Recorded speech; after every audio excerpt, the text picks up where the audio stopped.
That's his sacred cow. She's perfect. Don't dare talk about her.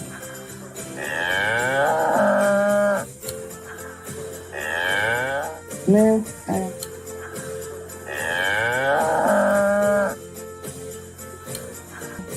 No, I don't.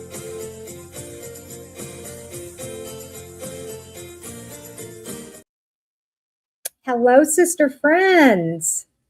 Welcome to midday if you're Eastern Standard Time. And let's see, this would be early morning if you're on the West Coast. And it might be the perfect time for some of you around the world. And it might be horrible for the rest of you. And I know some people are working, but this is just the way it all worked out. I really did not want to push. Here's the situation. I'm in Nashville, Tennessee. I was cat sitting. I was planning on being home, driving home on Monday and getting home in time for the live stream. But I have a townhouse situation and they wanted me to come back next week to do a walkthrough. And I'm like, seriously? Next week is my Christmas week. I have a house full of people coming starting on Thursday. So like I'm not going to be able to drive 8 hours again to come down to walk through the house and then 8 hours back. So I just stayed. I extended my stay for an additional 4 days. I'll be going back on Thursday. And that's when I'll do the walkthrough. So because of that, everything's a little bit different. But it also changed my live stream simply because the kids work during the day and then they're home in the evenings. And so I didn't want to take 2 hours out of the just couple hours that we have in the evenings together. I should have never put a load of laundry in. Their laundry room is right off their kitchen. I hope that's not too loud to you. I think I have noise reduction on. It's really loud to me. Okay. It's near the end of the cycle. It's not going to go the whole time. So that's where we are. And I could have pushed it later into the evening after they went to bed. That was thinking about that. But I know James goes live on Monday nights. I went to his site just to double check the times because I know he also does stuff on Tuesday. But I didn't see the upcoming thumbnail. So I'm like, listen, I'm just not going to step on his toes and barge into his time when I can just pick another time. So here we are. And I'm just happy that people are here because I wasn't sure who was going to be able to make it. So let me say hello to some people here. We have Pookie, who says it's 4 a.m. wherever you are. Aren't you in London? I think, or somewhere in Europe. Steffers, hello. Maybe, okay, we're going to talk about that, about Jen for a little bit. Hello, Pam, 2-month membership. Yes, it was up yesterday and it's gone today. Pam, was it up on Sunday night? Did I say something to you Sunday night? Did I click on it Sunday night? Because I think it only shows up once. I don't know all the details, so I'll be honest. Kathy, good to see you. Hello. 10 a.m. for you. Hi, Lynn Skinner. So glad to have you here. I'm glad you could make it. Ready for some day drinking. Whoop, whoop. All right. For sure. This episode had a lot of drinking in it. Did it not? My gosh. Meg, this episode not only had a lot of specials and experience and space and safe, between those 4 words, a lot of drinking was had, but it just made you want to drink to watch it. Yep, we'll talk about it. Okay, let me see who else is here. Hello, Liz. Get a few more. I know I'm not going to get everybody. Hello, Mama Squirrel. Nip my bit. Hey there. Good to see you. Lindsay B, hello. Okay. Tracy's Fractured History and More. Hello. Okay. If I skip over anybody, my apologies. Hi, Nicole. Alexandria, good to see you. It's early for you on the West Coast. Hi, Mary T. Kelly Smith, hi there. Hi, Mississippi. Yay, working from home.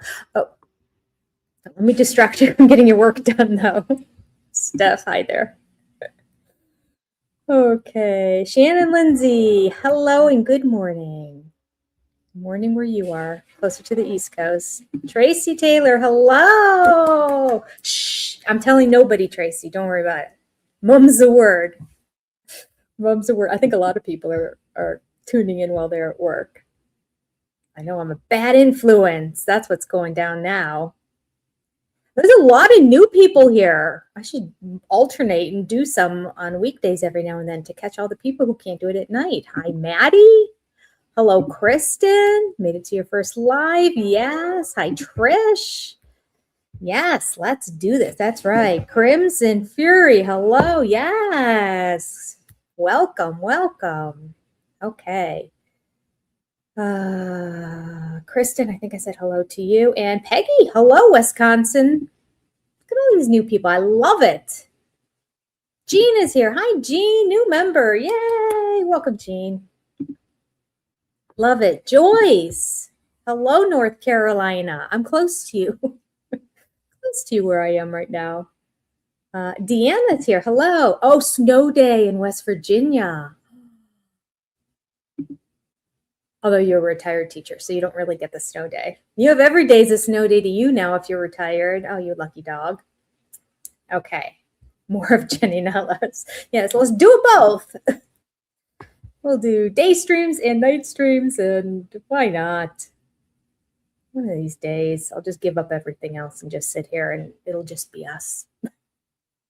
That'll be the day. Let's see here. Cinnamon Girl also. Hi. I am loving all these new names that I normally don't see here. Sharon Lindsay in Washington State. Probably has some cool weather. Nishi or Neshi, also in North Carolina. Love it. Maggie, hi there. Okay. All right. I'm going to get talking here.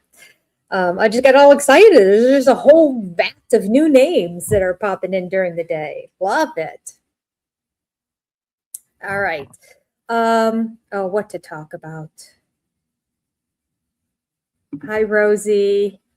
The whole time I was watching this episode, I thought of you. Can't wait to hear all your commentary. Okay, well, let me start off by saying, hello, Erin. Love Alaska. My in-laws lived there for a while, so I took many trips to Alaska. Susie, hi. Look at all these people. I love it. Night Shimmers. North Carolina as well. Oh, my gosh. So you guys are really familiar with the whole, if I'm getting it correct, you can help me. My understanding, since Cody flew into, well, now I got to remember the names of it all. Like Charlotte, I know that, okay, backtrack. Maddie and McKelty live between 3 and 4 hours apart from each other.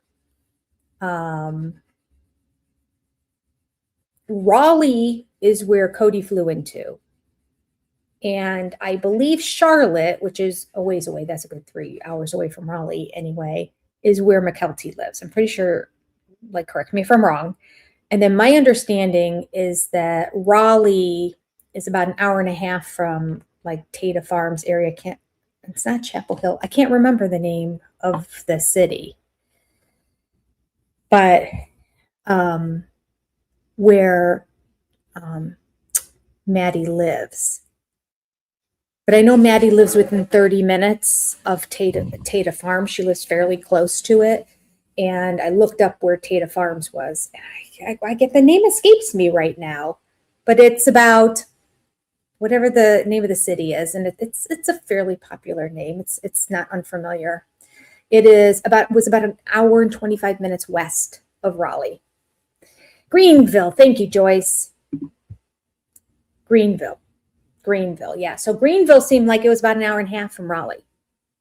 But he made Janelle go to Raleigh. He didn't want to get the rental car with unlimited mileage, I guess. Even though I'm sure TLC paid for everything. Oh, Lord. All right. Listen. I'm going to tell you all right now. Huge apologies for the upcoming video, which I am getting close to finishing editing. Can you believe it? It's fairly long. I'm probably going to break it into 2 segments, like the first half, which is going to be all 3 sister wives, and it'll start the Janelle, and then the second half will be the rest of Janelle, because Janelle really took up the bulk of the episode. Because I'm about an hour in terms of finished completed editing. I mean, I have to tweak it, go through it and tweak it, maybe add a clip here and there. But basically the show clips are in there, and it's all the pauses and everything is cut out. And I don't have that much left. I do have another like 15 to 20 minute segment to add on at the end. The Robin, that'll be at the end of the last one. So the little Robin segment I'm going to put at the very end. But that is pre-edited, so it's probably only about 10 minutes worth of stuff. All right, so that being said, I probably have about an hour and 10 minutes to an hour and 15 minutes of completed show. I don't want to make that long of a video to go out, so I'll split it in half into like 40-minute, 45-minute segments. But the audio is so bad. It is so, so bad. I don't know if this has happened to anybody else. Well, probably not, because really it's affiliated with StreamYard. I don't know if it's a StreamYard update that did it, or if it's the most recent Apple phone update, because both of them recently had updates. But all of a sudden, when I go on StreamYard, it wants to use, I now know. I didn't know this for a while. Okay. I now understand. I get something on my phone that says, do you want to use this mic or something like that, which I just kind of didn't pay attention to. I'm like, what? Why would I want to? And it doesn't even say mic. It says, do you want to connect with this? And I'm like, no, I want to use my laptop. If I wanted to connect on my phone, why would I have gone on my laptop? This is stupid. I don't know what's going on. But it does take up my whole screen, and it freezes my phone. So I always hit no. And then it says, are you sure you want to disconnect? I'm like, yes. And then nothing's ever happened. And I've been meaning for the past week or two to figure out what that is. I just haven't had a chance to do the research, because every time it pops up is right when I'm going on StreamYard. And so I'm like either recording a video and I don't want to take the time to look into that, or I'm getting ready to go live. Okay. That being said, I recorded a video for the finale of Seeking Sister Wives. It's mostly edited. But something else funky is happening where all of a sudden the audio just disappears. Now, that might be affiliated with this situation here too. Probably is. It probably is, now that I think about it. Somehow. I got to figure out how to unlink whatever that is that's linked. Okay, so the Seeking Sister Wives one, it went silent at one period of time. I had this, and then it went back on again. So at the very end, so I have this whole section where I'm talking and nothing's there. So I'm thinking I must have hit a button on the laptop and then hit it again. It just seems unusual. Like, why would I do that? But, stranger things have happened. Well, happened again in this most recent video that I did with Sister Wives. And I noticed that the sound wasn't that great on the Seeking Sister Wives one. I'm like, oh, it must not be like did I put some liquid on the laptop, or is it getting bad? I don't understand. I don't know what's going on. Well, then we're streaming on Sunday night, and it dawns on me yesterday, a lot of people kept saying, Jenny, you're really quiet. You're really quiet. And I'm like, but can you hear the show? Most importantly, can you hear the show? And they're like, yeah, we can hear. I'm like, okay. And I just figured, well, sometimes audio is weird. This is what's happening. For some reason, when I go on StreamYard, it goes to my phone and it uses my phone's audio unless I hit that button to say stop. Well, when I did the Seeking Sister Wives, and when I did the 2.5 hours of doing, because, an hour is really 2.5 hours of recording by the time I cut out all the unnecessary stuff. 2.5 hours of recording, my phone wasn't by me. So I never saw it pop up. It doesn't say anything on the laptop. It just shows it on your phone. And it doesn't like ding or anything like that. It just shows up and says, do you want to disconnect the audio? I'm paying attention to what it says now. Yeah. So my phone, when I recorded the 2.5 hours reaction and review to the show, was sitting in my suitcase on the floor in the bedroom amongst a bunch of clothes, away from me in the bedroom from where I was sitting. Yeah. Can you imagine? What I have found, because At first I decided to test it because I'm like, I'm not going to do this recording. And I'm like, oh, it's still being weird. It's still being weird. Something's wrong with my laptop, I guess. Or maybe something's really bad with StreamYard, but I haven't heard other people complain. I don't know what's going on. And so I decided to put my earbuds in, thinking maybe with the mic on the earbuds, it would be a better mic system. And when I played it back, it definitely sounded better. So I thought the earbuds solved the problem and I could figure out what was wrong later on. But I realized it sounded better just because I had earbuds in and I wasn't listening to it through the microphone in my laptop. Had I taken the earbuds out and listened through my laptop mic, I would have realized I still sound like I'm in a fishbowl. I mean, no, I don't sound like I'm in a fishbowl. I sound like I'm at the bottom of the Atlantic Ocean is what I sound like. Like, so I did my best to, there's not that many sound settings that we have to tweak and play with. I did the best I could. And when there's something that I'm like, no one's going to know what I said there, I'm trying to go back, and that's why I'll do one more read through and type in subtitles to myself to make sure you understand. So I hope you still watch the review. I know it's not good. At least I now know what's going on. It'll never happen again. I will always have my phone by me so I can turn off the connection. And I am going to do some research in these next couple of days to figure out how I can disconnect that so it never tries to go to my, why, if you log in on your laptop, would it think you want to use your phone, wherever your phone may be, as the audio? Who would want to do that? I'm just angry because Sister Wives was not good on Sunday night. I mean, it was good, but it was not good. You know what I mean? We're going to talk about it. All right. All right. So please watch the video is what I'm saying. And if you hear a bunch of people complaining in the chat, because they will, just respond back to them and say, Jenny had audio problems. She has it fixed for the next video. Please continue to watch her video. Put a lot of work into it. I was editing all day yesterday. Okay. And then today, up until now. So what can we do? Where do we start? Oh, like and hype the videos too. Yes, thank you very much. And live streams, you can only hype after they're processed, which is a couple minutes after the live stream goes down. It's after they do their scan to make sure there's no horrible or no flagrant words that are on their list of bad words, which is a list of like 5,000 words, and some of them are the most ridiculous things. And I've said some of those words. I've said some of the bad words. Can you hear that? Okay. And it hasn't been taken down. But then some of the other words are just benign, everyday words. It's really YouTube. I don't know. Shouldn't complain. Google. My paycheck actually says Google on it. So Google and YouTube are together. Thank you, YouTube. Look at all the new people making it to a live. Yay! Okay. Oh, geez. Where to begin? All right, let's start with Mary and get that one out of the way off the top. I have very little commentary on Mary or Christine in this episode, and very little on Robin too, obviously. It basically is a review of the conversation between Cody and Janelle. But Mary at the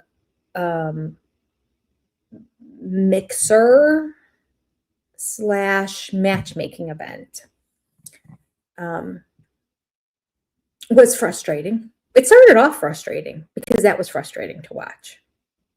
I was bored with we're going to be in the hotel room talking about what this is, how we're going to act in this matchmaking event and what we're going to wear and how we're going to do our hair. And the amount of effort they seemed to put into it did not match the amount of effort they put into trying to meet a guy. I really don't understand it. This was my take on it in my review. I think Mary, well, we know that Mary had already been dating Ron at this point. I think she was smitten with Ron, completely smitten. And she was doing this for the show because she needed content, and there's not a lot going on in her life. So this seemed like, and it could have been, a lot of fun and very interesting. Now, it is possible, I didn't even think about this until right this second. It is possible that there was not a guy there that was willing to be on camera in terms of being mic'd and interacting with Mary and or Amber. So I guess I should throw that out there. I didn't even think about that. That's not in my video at all. Basically, I just slammed Mary for being a loser. It was awful to watch, awful. And then they seemed surprised that they didn't get matched with anybody. And I said, I believe that, Jenny Johnson. Jenny Johnson. Hello. I got confused there for a second, and I thought like something got screwed up with where I am because Johnson's the last name of my daughter, and that's my son-in-law's last name. And I'm like, are things coming up Johnson for me, or does it still say I'm Jenny? Okay. Apologies also for the scrolling of the names at the bottom. Being in a different environment and with different things going on here, forgot to update it from last week. So everybody's name as of last week will definitely be here, but I apologize. I put it up. I made sure I made a note for myself so that next time we live stream, it will be 100% updated. So, all right. Mary scared the men away. I mean, very likely. She looked daunting there. I think Amber has a little bit more welcoming of a persona and face. But this is what disappointed me in it. Okay, so I get that if you're falling for somebody and you're still kind of trying to date, that you're just not really going to be into the rest of the guys, and it feels like a waste of time and it's uncomfortable and you don't want to do it. I get that. But why Mary would not be Amber's wingman, that's what I didn't get. Like, Amber needs a guy. She's divorced, which is a whole nother story. Can we please get the Amber storyline going? Because she's an ex-polygamist. I mean, so frustrating, I tell you, TLC. Get it together. Puddle monkey. I don't have my monkey to bash in the head, or I would have done it like 50 times in the past week. But so we don't know anything about that, but we know that she's looking for love again. And I get like Mary made it all about Mary. I mean, I suppose there's part of me that thinks she might be thinking, well, it is Sister Wives and this is about me. But if it's about Sister Wives and Amber was an ex-sister wife, I think that's applicable to the show. I think that is very interesting to watch. I mean, it's more interesting to watch than one of the sister wives just playing pickleball. Like, what did we learn there? Actually, I went in pretty hard on David. Or maybe I was in a bad mood when I did my review. Maybe it's good that you're not going to be able to hear it very well. I was not happy with David during pickleball, and I understand completely. It's just his personality and whatnot. But I got the sense that Christine was over it, and she was doing her typical keep sweet, be nice, laugh, make it look like we're all having fun persona and personality that she's had her whole life, and definitely her whole married life. And she hasn't broke free of that yet. Like, we've seen that Christine has made huge strides in learning to figure out how to be authentic, or even to figure out what is authentic for her, because I feel like she was on stage, on show, on just fake it till you make it for so long. And as basically all the wives in this AUB faith, which is it the AUB faith? Is it not? Is it their own personal faith? That's a whole separate conversation. But they are set up to shut up. That's the goal of what they're supposed to do as wives. Just serve the man with a smile and never complain. It's disgusting.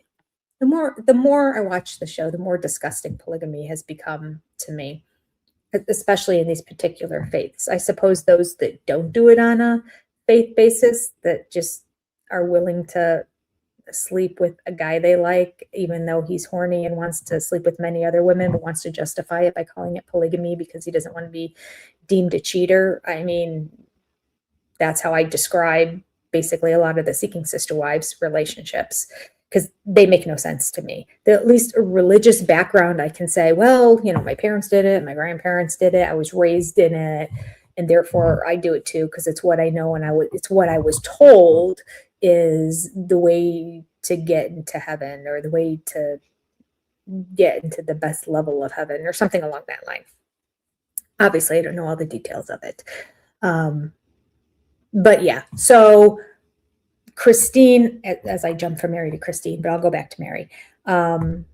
The David messing around with Christine a lot, I always thought was really cute. Like, I appreciated their banter back and forth, but just felt unnecessary in this episode. If he was going to hit that ball one more time outside of the court and make her go chase it like a dog, I was just going to scream. Just not funny. I don't care who you are. If you do that to me when we're playing ball, I'd be like, you go get it, which is what Christine said once. But then she turns around and she goes and she gets it. She didn't make him go get it. She said, now you're going to go get that one for hitting it out. And he didn't. So, yeah. That made me not happy. And my summation of that is that this is going to lead to arguments and fights between the two of them down the road, because she's still doing her, I'm the cool girl, and I think it's all fun and games. And it is to a level, but I felt like he was pushing. He was pushing too hard on this episode. And again, maybe I was just in a bad mood. I will accept that, because I had just watched Sister Wives, and Janelle drove me crazy. Janelle, my favorite, just made me want to scream. Okay.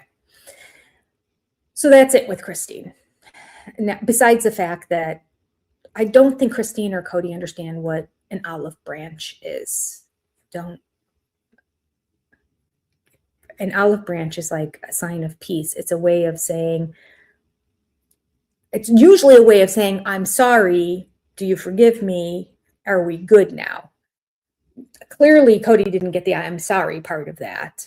And even Christine was confused, because she said, oh, it's not a olive branch. It's just a peace meeting where we get together and we're going to. And I'm like, is that not the same thing? And Cody was doing the exact same thing.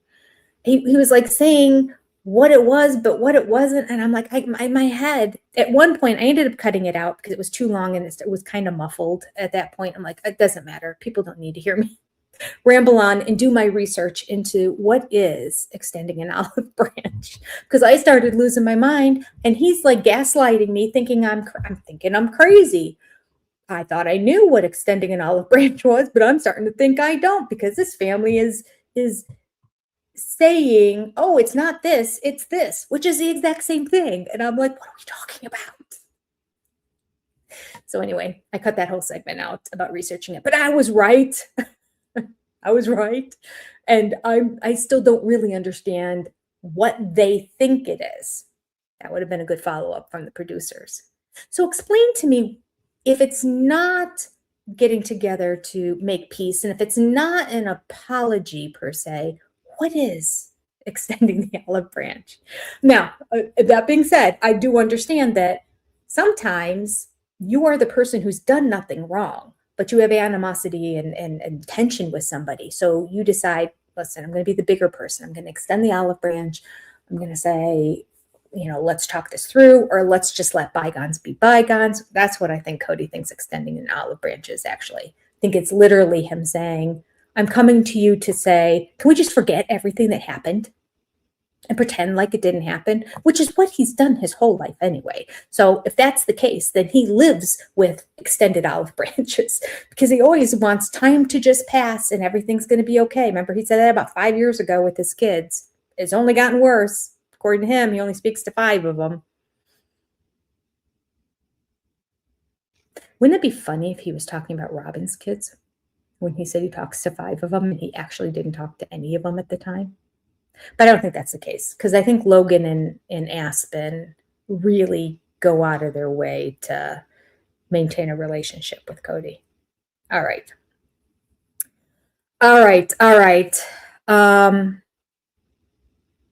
So that was dear old Christine's segment. And to go back to Mary and her frustrating segment, oh God, the whole thing was frustrating, wasn't it? Now that I think about it, I was thinking that, I don't think I used my palette cleanser little icon once. Nope. Because going to Christine just frustrated me. And Mary's segment just frustrated me. And why we didn't help Amber find a guy, I don't know. That is Mary being jealous, I guess. I'm not going to find a guy for you, just in case my guy doesn't work out. Jen Johnson, new member, yay! Okay. Hi, Marie. Your times aren't confused. Go back to the beginning, and you'll hear the whole explanation of why we're at a different time, different day. But this is exciting. I'm seeing all kinds of names in our chat. Tons of new sister friends who normally can't make it at night, I guess. So it's exciting. What? McKelty is McKelty pregnant? Is that true? I know there's no way Tony wanted to have another kid. Let me know if McKelty's pregnant. I just saw what? McKelty's pregnant? Okay. Mama Celeste is here. Hi, Mama Celeste. Hi. Where's Meg? There's Meg. Hi, Meg. Okay. So that was frustrating with Mary. Then there was one other scene with Mary, and there was actually one other scene with Christine too. They were both better than the first scenes that they had. The second scene with Mary is when she was back at home in Parowan, and she was outside, and Jen came over to visit, and then they talked about the fundraiser they wanted to do for Jen, and that made me broke my heart. I just knowing what Jen is going through and all of this, and somebody was like, why do we have a new friend for Mary? Mary can't keep friends. And I'm like, no, I don't think that's it at all. Jen is going through it. And I didn't realize her husband was diagnosed with cancer years ago. So it's been an ongoing battle, but apparently right now it's really bad. And there's lots of surgeries and there's lots of doctor's appointments, and he's very ill. In that last episode that we saw him too, he actually looked way more frail than he had in the past. So, she's got kids. It's a sad, sad situation. Makes me very sad for her. And you know what? I do want to acknowledge, though, that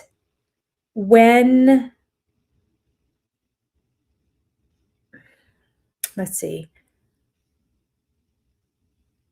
I don't remember at what point, but at one point Jen was crying. She was crying a couple times. She was trying not to, you could tell. And she was just trying to be unemotional. But when she broke down the one time and Mary went around and gave her a hug and said, I hate this for you. And I'm so sorry. You could see Mary's face was down, but when you saw her face, there was true anguish and tears, and she was full on crying. It was at that moment that made me realize, wow, Mary, out of all the sister wives, is the one who really does have the ability to emotionally connect.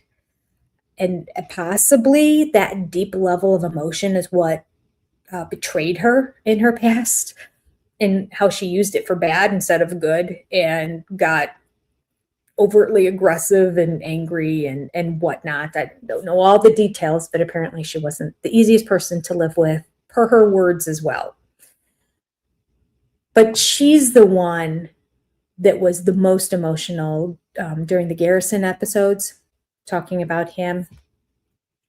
And she was breaking down the most. She was crying the most during those, recalling that situation. She cries over the divorce situation, the separation situation, just the family situation, more than anyone else does.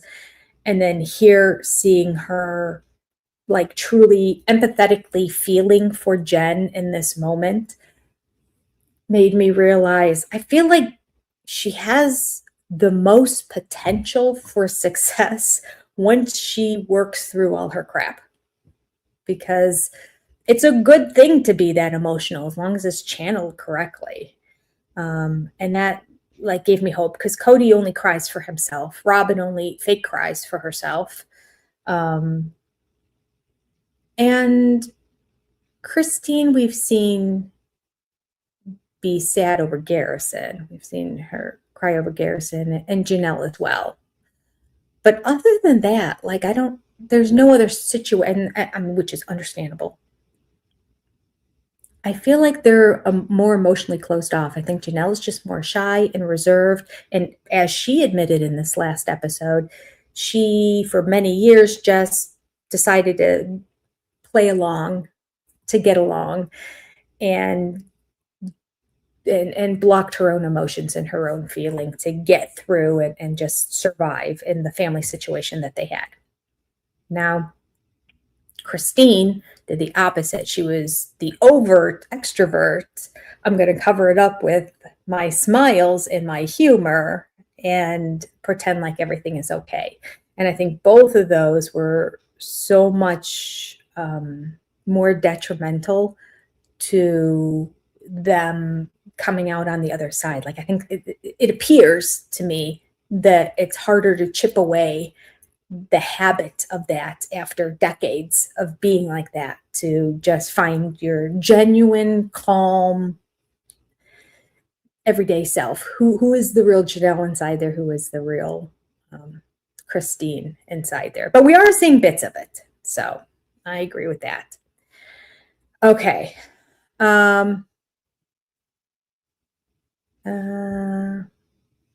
Let's see.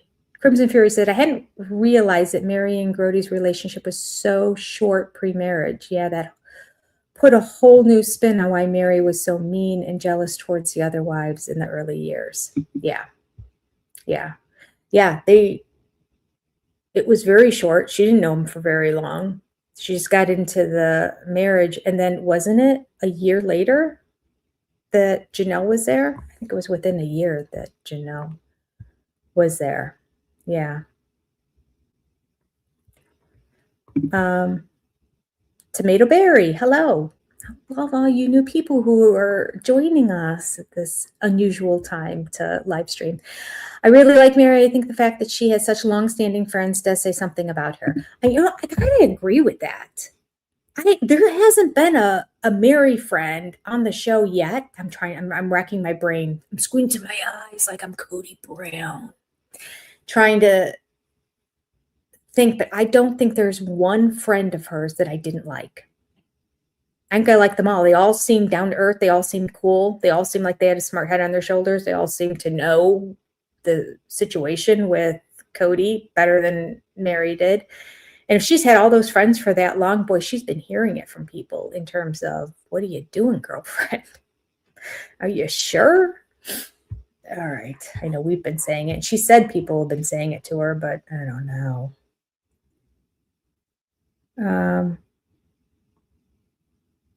Oh, Jean. That's many people's story too. Went through cancer last year, so Jen's story was emotional for me. Yes. I bet that is a common thing in the Sister Friends community here. And I'm sorry. I hope that things are going well for you. Oh, that's true, Ruth Carroll. Janelle did cry when she realized she was broke after giving all her money for 30 years to the family. And they took it and she had nothing left. Yeah. That would bring me to tears too. That would make me cry. Because she just felt like, what do I do? Well, she made the comment in this most recent episode too. She said, now that my kids are grown and I don't financially need to depend on the family, I feel like I can go. So it's sad to think she financially had to depend on the family when she was financially the main supporter of the family. That's sad. All right. How even got one wife is beyond me. I mean, it's so true. It's so true. How this man had 4 wives. I mean, 3 of them, I guess, were kind of raised in the faith, and then Janelle converted over to it. All right, we're going to have to start talking about Janelle here first. But let me just put a cap on it and say, sending out prayers and best wishes to Jen and her family, and certainly her husband. I hope he can make a full recovery and miracles can happen, because they do. And I hope that they're one of those stories, because that breaks my heart. She's a good person. She doesn't deserve that. Not that that's how it works, but that's certain in our natural being, that's how we feel like it should be. All right. Okay. So it was 3 years before Janelle came into the family, and then 1 year. Okay, that's where the 1 year was. It was 1 year between Janelle and Christine.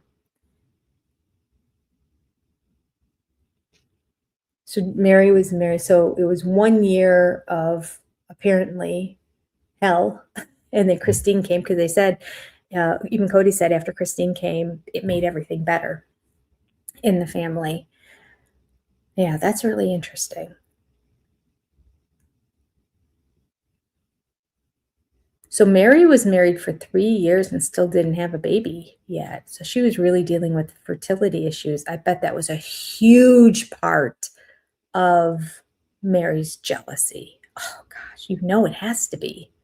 On top of the fact, the guy that you really like and that you're in love with, your husband, is now sleeping with another woman and saying all the same things to her that he says to you. But you've been trying to have a child this entire time. And in this faith, it's like a badge of honor, and it's something you should be doing for your husband. And she was not able to do that at this point. And then Janelle comes in, gets married, and boom, she's pregnant. Because she was pregnant when Christine came in the family. Christine came into the family in just a year later. So I bet Janelle got pregnant pretty much right away. Yeah, that's hard.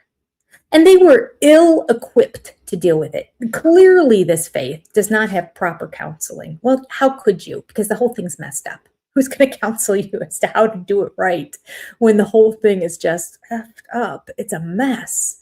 I mean, how do you have 3 wives and not have them be jealous? So they create rules in their religion that says the women are not allowed to be jealous.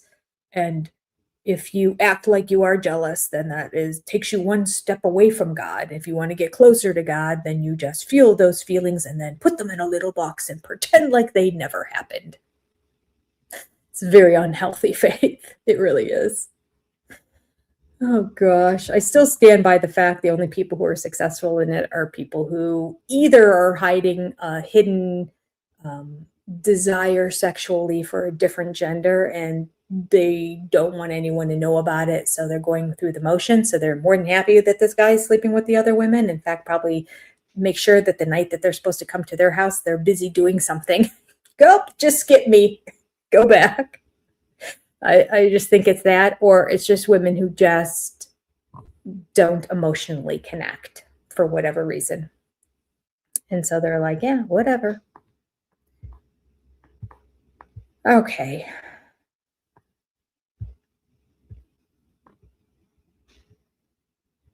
Here's Amy. Hi, Amy. Good to see you again. And Janelle was her sister-in-law first. Right. It was her sister-in-law. I can't imagine being told you have to work through jealousy and be okay with your husband having other wives. Mary was hurting as soon as Janelle came in. Yeah. And probably hurting through those couple years while he was seeking another wife until Janelle came. That had to have been a blow to... I'd like to know the details of that. I'm sure it's out there. One of these days, somebody sent me a timeline, but this is another date that I need to research on the timeline. The date that Janelle married Adam Barber, the date that she divorced him, which I believe was, it could have even been in the same calendar year, but they say a year later, but I think it was like 6 months. But so it could be the same calendar year, but nevertheless, I don't think it didn't even last a year. And then the date that she married Cody. So how long was it from her divorce from Adam to her marriage with Cody is what I'm curious. because Mary would be very much aware of Janelle and her brother. And I mean, I don't think they're that close because Mary did have a lot of brothers and sisters. So I don't think Adam and her were besties. We never heard that. They could have been, but I don't know. But nevertheless, she would have been very much aware of Janelle and went to Janelle's wedding, and very much aware of the divorce and what went down there too, which we haven't gotten a whole lot of details about that either, unfortunately. Janelle's the favorite ex-wife now. Yep. He always has to have a favorite ex-wife. Well, here's a good question, Jen Johnson. Why do you think no one has taken him to court for embezzlement? I don't know. I just think maybe the way the laws are written, technically on paper, you can't prove what he's done because they willingly put their money into this account, knowing that anybody could take from it. But it was supposed to be a family consensus. That just went away by the wayside. I don't know. There could be a whole season on just finances with this family, right? It would be amazing. TLC, Puddle Monkey, get it together. It would be so good if they could get them, like, after all lawsuits are done, which I believe the one is done with Truly, and it's just closed, so nobody really knows the details of it. I feel like just more of the specifics. Like, we hear Cody say Janelle was in charge of the finances and I had to clean everything up because it was all messed up from her. Remember that? His accusing her of messing up the finances. Good golly. And then her saying, I just can't believe Cody kept taking money from, I was just marking down plus minus with receipts and with bills and trying to see at the end of the month, are we going to be able to pay the next month's utilities and whatnot, which obviously got easier and easier as the TLC show came about. I also want to know, what is the lump sum of money that they all put into the family fund? Because just recently, one of them said, we all put in an equal amount into the family fund. Did Cody too, or did the wives all put in? That's what I want to know too. I have so many questions that for some reason we're not talking about. And I just think that these sister wives and Cody have gotten away with murder for years, not talking about real issues and putting on a semi-fake television show. Obviously, we've seen some real things go down. I mean, they were blessed with the catfishing thing. That was drama. And then COVID, it's kind of a blessing to TLC too, in terms of footage. I mean, there were some big dramatic things that went down in the family. Truly, Isabel, I mean, we could go on. So the opportunity for really good television was there, but they chose to like show the family on a picnic eating pizza in the park, they stumbled upon some good content just by circumstance, but they've never asked the questions in the interviews. And we do know from Christine's book, I believe it was, that the production company did not push them to answer any questions that they didn't want to answer, and that they had the right and the ability to say, we're not talking about that, or these kids can't be filmed, which is understandable because if they were under 18, they shouldn't have. But or these kids can't be interviewed, or if they do get interviewed, they must always be in a group on the couch, not individually, that kind of thing. And that Christine was always there when the kids were being interviewed. But when it came to content, boy, they could have just done so much better of a job. I mean, they still can. It's not over. There is a season 21, but it's being shot now. So, I don't think they're going to implement any of my ideas. And I don't think they watch my channel because I've kind of been saying this for a couple of years. The possibilities are endless if we start talking money to really get some good content, because I want to hold their feet to the fire. I want to know exactly how much money went into that fund. I want to see receipts and know how much money went different places. I want to know exactly how many dollars of each of the sister wives' personal funds went into purchasing their homes in Vegas. And I want to know how much of the family fund went into updating and improving Robin's home in particular. So that when her house sold so quickly for more money, I'm tired of that narrative that she keeps telling us. It's like, well, yeah, when you took all the money for your celebration ceremony that you wanted in your backyard and made it look like an oasis over there, that's not right. Each wife should have gotten the exact same setup in their backyard. Not exact, but you know what I mean. Grass, playground, little she had like a stone retaining wall section and a patio, brick patio. Like, it's nice in her backyard, not like the rest of the sister wives. Christine's was like a desert, as it was in Flagstaff. And Cody kept promising her he was going to fix up her backyard. He never did. 7 years, 8 years. How long was she there before she left? I think it was 7 or 8 years. Still didn't do anything. God bless her. All right.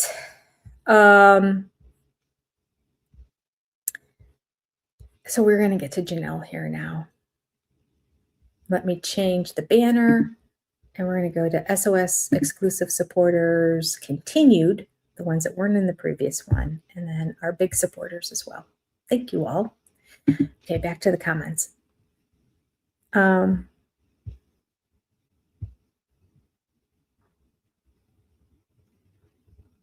Night Shimmer says he was kind of a good-looking guy, but then his attitude is so ugly.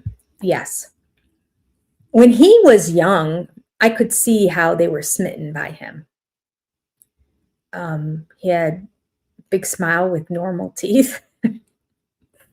And he was charismatic. He had to have been highly insecure and extremely immature, which is a huge turnoff. And all of a sudden, guys don't look good looking anymore. And somehow they were able to overlook that, because I think there may have been a lot of that just amongst the AUB. And so it was slim pickings.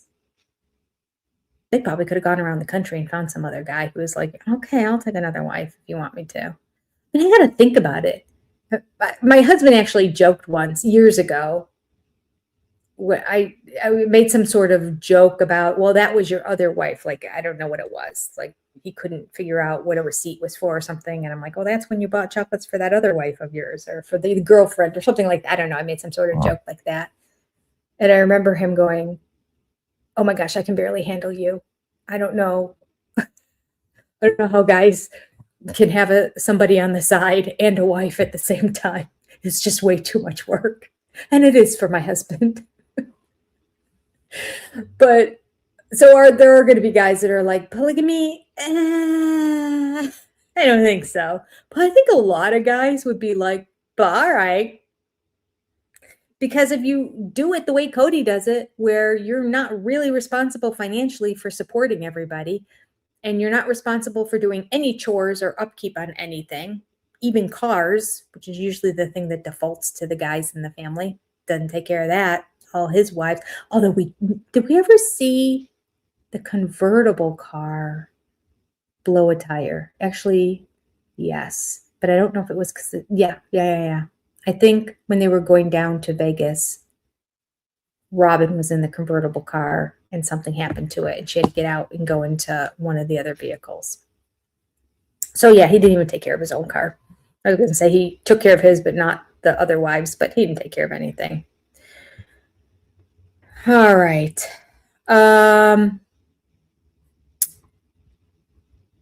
Okay. So now we get to Janelle.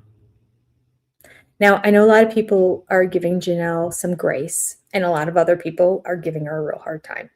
It's kind of going both ways. I only know that because one person told me that. I haven't had time to follow up and watch anything. Sometimes I act like I know what's going on when I really don't. All right, but I did hear one person when I was taking a shower. I was listening to somebody's review of the show, and I didn't hear the whole thing, but the one part said, oh, a lot of people are pro Janelle on this episode, saying that that's just who she is, and she's just meek and mild, and that's okay, and other people are really upset. I'm in the upset category, if that's what we're going to do here. I did not like this is not how I thought it was going to go. It really isn't. I thought Janelle was just going to I thought she was going to be quiet and not say much, but I thought she'd be aloof and just emotionally distant. She looked like the panting puppy dog that Cody refers to. Now I get it. Now I know why he said that, because this is somebody who doesn't want to get back together with him, who's not currently his wife. So can you imagine what she was like when he would turn on that charm and the squinty eyes that he would do? Let's see if I can pull up. I think I have on my laptop Mr. Squinty Eyes. Oh, right. I have to screenshot it in StreamYard. I'll find it for you. I'm going to close this out too, just so it doesn't take up my. Oh, it is screenshotted. Okay. I should be able to pull that up. Video. No, that's why, because I'm hitting video file. Cancel. Get it together, Jenny. You want an image file. There we go. There he is in all his ugly glory.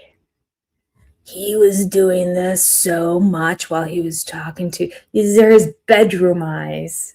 It's so creepy.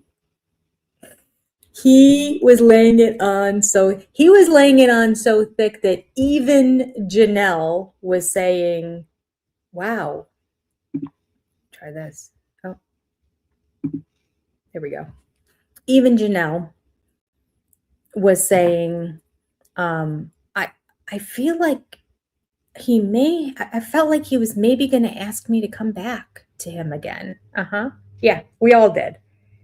Well, we didn't think he was going to ask you to come back. We knew that. This is where she's a little naive. But definitely their son is in about 5 minutes. I'm going to have to get up and close that drape because I feel like it's getting closer and closer to coming in my eyes, and I keep moving further and further away. Eventually I'm going to be off the screen.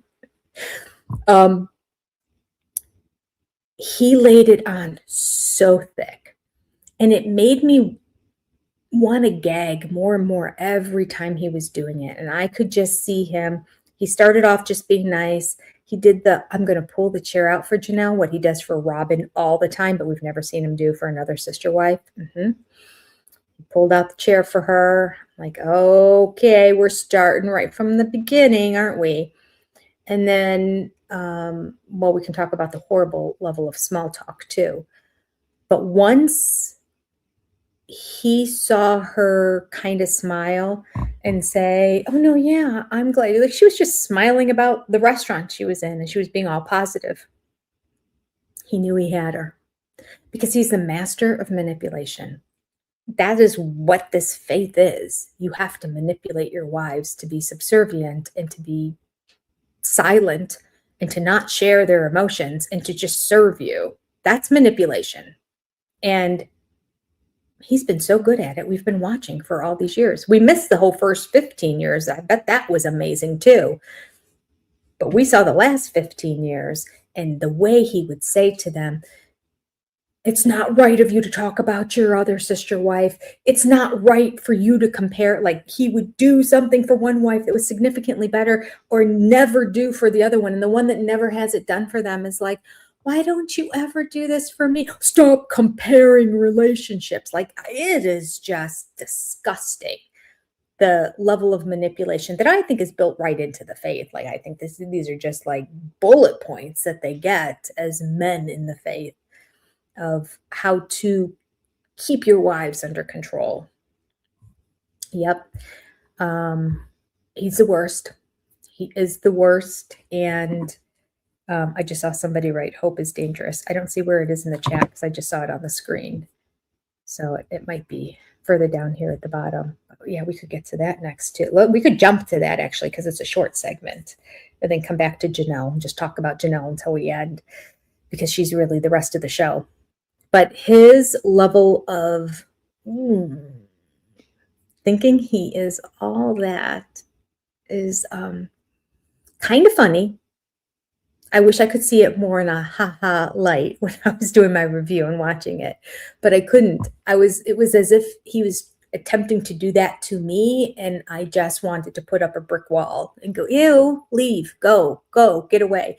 And then the other part of me was like, leave Janelle alone. Like, part of me wanted to be Mama Bear and say, leave this girl alone. She does not deserve to be treated by you like this. She has gotten over you. She has made a lot of progress. She has stepped away. don't try to lure her back in for the benefit of Robin, because Robin needs him to say he never meant to say that he didn't love his wives. And she loves the fact that Janelle said, oh no, I agree. I know you loved me. She loves that because it's validation for Robin. It's validation that she was right in that she didn't marry a complete loser who just collected wives and didn't care about them whatsoever, which is how it came across. And that's just, I think that's frowned upon in the faith. I think there is a level of you are supposed to treat them all equally. I don't think they do, but well, clearly Cody doesn't. But I think most of them probably don't, because how could you? It'd be so difficult. It's very different from children, wives, because of the intimate emotional connection that you have. It's very easy to treat kids fairly equally, you know, in that they're all different kids. So like this one gets more of this, but this one got more of this because this is what this one needs and this is what this one needs in terms of either their physical, emotional, intellectual development, whatever it is. But you can give in the end an equal amount of love and attention to them. But Cody couldn't figure out how to do that with the wives whatsoever. No, I would imagine it would be hard. But he claims that he is doing it. That's the kicker, because he's a liar. All right, let's jump really quickly over to Robin. And I'm going to go close these blinds a little bit because they are in me face. Hang on a second.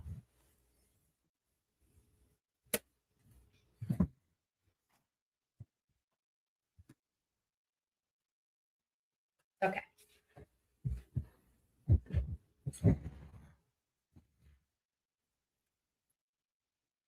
It was the other curtain. Shoot.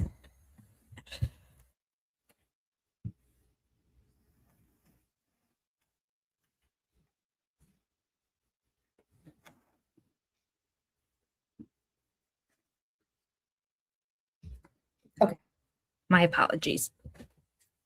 The sun came out in Tennessee. I think they're having tons of snow back home in Ohio. I know that my husband had at least one snow day. Since I'm down here longer, he and my son are supposed to be decorating for Christmas. It's going to be what it's going to be.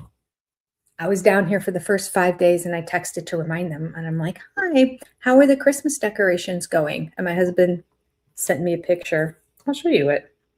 This is the picture that I received when I said, how is it? Now, I meant like, I thought maybe he hasn't done the outside of the house yet. Maybe he only did the inside. Maybe he only did the outside. Maybe he hasn't done the inside and just did like one room or whatnot.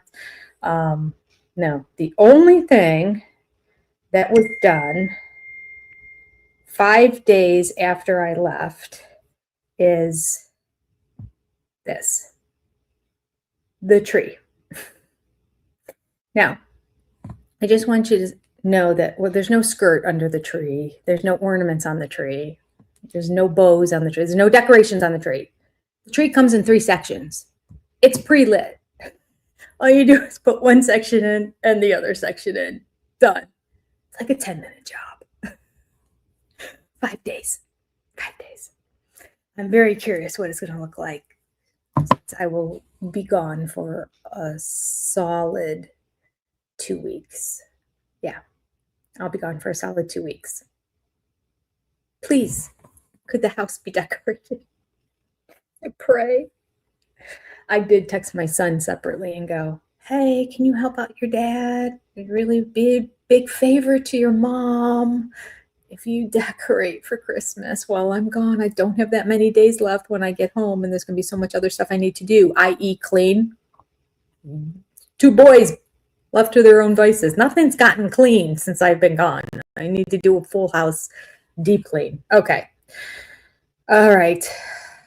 Mama Squirrel, you are right. They would take any of my ideas and implement them on the show. The show could be good. It has the potential. It has the potential of, and by good, I mean it's educating people too. Anybody who's thinking about going into the faith or is in the faith and wants to get out of it, or they want to see what other families, how things are going down, what finances look like with them, I think it's very important. I think it's applicable to just marriages in general as well. Like, these are just topics that everybody would be interested in. But no, we're going to get frickin' pickleball and fake dating. It's what's wrong with them? Do they not want to make money? I don't get it. Okay, I gotta take Cody down. I apologize that he is still up there. My bad. Let me make this. Here we go. Okay. All right.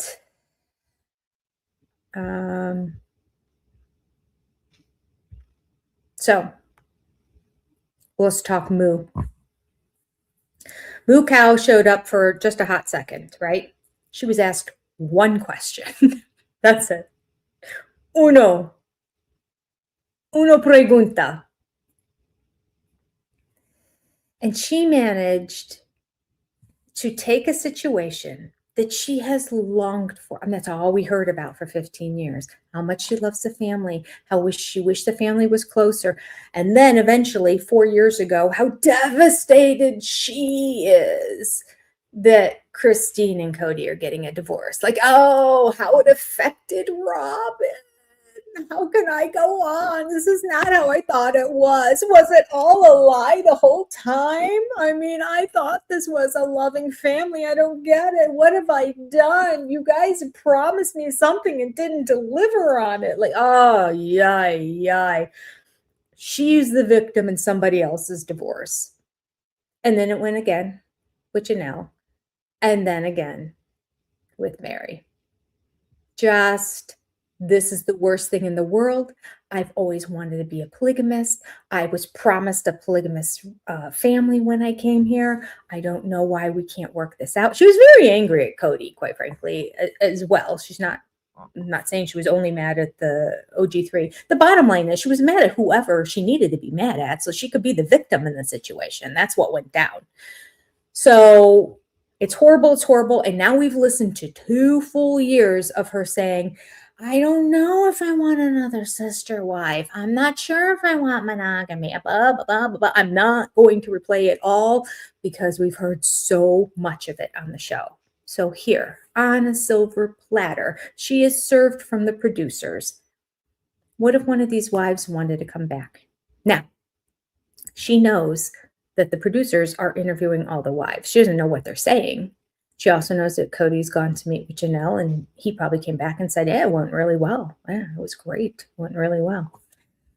So Janelle, I think, is going to be at the forefront of his mind because I do believe things are not going to go really well with Mary. And I don't think they're going to go well with Christine. Good God, they better not.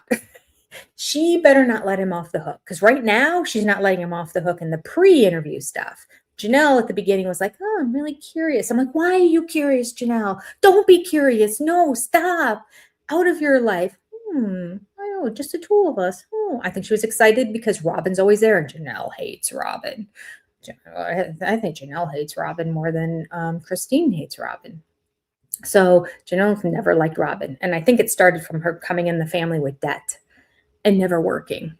And Janelle handling the books. I think from the get-go, she saw who Robin was and saw the manipulation firsthand, but was just quiet, kept the peace for the sake of the family, and didn't bring up anything to stir any waves. Okay, so Robin is now asked, what if one of the other wives wanted to come back? Well, she totally forgot how to speak. Start speaking Cody. Gibberish makes no sense. I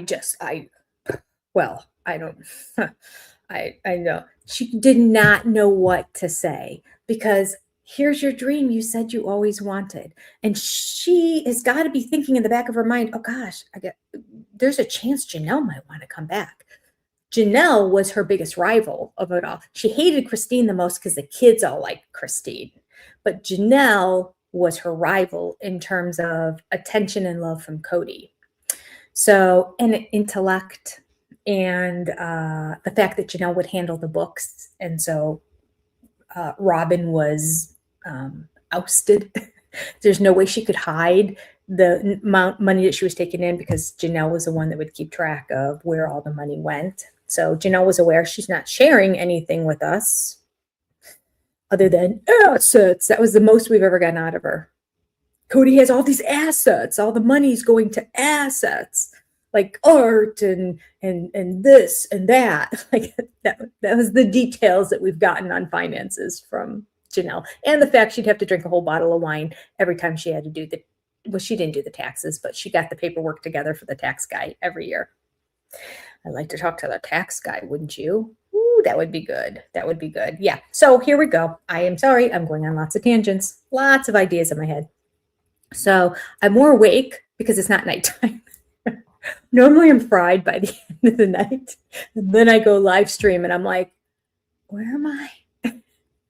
Which live stream is this again? All right. So not that I'm still going to have a tangential speech and go off on tangents, but I'll come back eventually, as opposed to what I normally do is just go off and then we just never talk about what I was talking about to begin with. Okay. So it's so interesting to watch her react to the situation of, how about if we gave you your dream, Robin? I mean, that's how they could have rephrased it. What if we give you exactly what you said you've always wanted? And you don't even have to worry about finding another sister wife and the fear of that. You can have a sister wife that you already know with kids that your kids are or were, I don't know how they consider themselves, siblings with.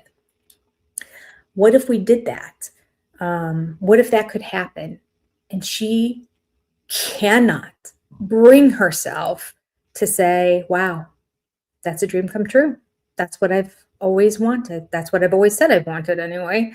But yeah, I mean, it would be amazing. I can't see it ever happening. I don't think the wives are interested in coming back. And, like the logistics of it, as well as just the emotional toll of it all and just what we've been through, I just don't see how it's going to work out. But in my perfect world in my head, I would love it. That's all she had to say. And she could be off the hook. She couldn't do it. She couldn't do it. She's just like, blah, yeah, blah, blah, blah. I don't, no way, Jose, do I want to have the wives come back. No way. So she just doesn't know what to say. She's stumbling over her words like nothing else.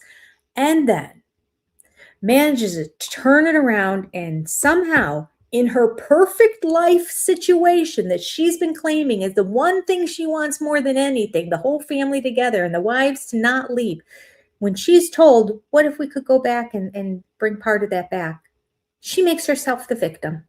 She makes herself the victim and gets the producer to apologize to her for bringing it up. I just, you're making me so sad right now. I just can't, like, the thought of it, like, I don't even know, like, you're making me say, I don't know that I can even say, I couldn't stay on this couch. I can't do this interview anymore. I can't, because of your dream coming true, Robin? No. She can take any freaking situation and make herself the victim, can't she? It's amazing. Absolutely amazing. And we realize that, my husband sending me his most recent pay stub for the mortgage on the new place. Okay, sorry, mortgage company. I was texting him earlier to get paperwork in line. Okay, so she, in the very end, throws in the tagline, the last sentence after her, I don't know. I'm sure she fixed her sweater and curled her hair during the process of it all. Okay, this is the Christine. I got not two hands on one side. She does one hand curl, one hand curl. That's the Robin. She says, hope is dangerous. And no clearer words as to who is Robin Brown were ever said. Hope is the one thing that brings you joy, brings you peace, gives you encouragement. Like hope is everything. And she says, hope is dangerous. Well, if you live your life with no hope, you have no joy. And that is Robin Brown in a nut. So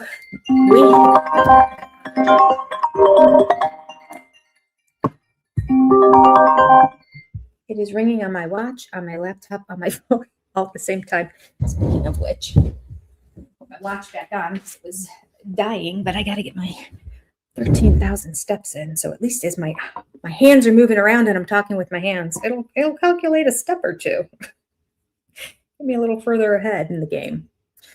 All right. So yeah, so there we go. So there's Robin. I just thought that was amazing when she said that. You know what? I just recently heard, speaking of hope, I don't know where I heard this, but it was probably a YouTube short, because whenever I go on my YouTube page, they put the stupid shorts at the top to like lure you in. I hate that because often it happens to me. I try not to look at them and just move beyond it.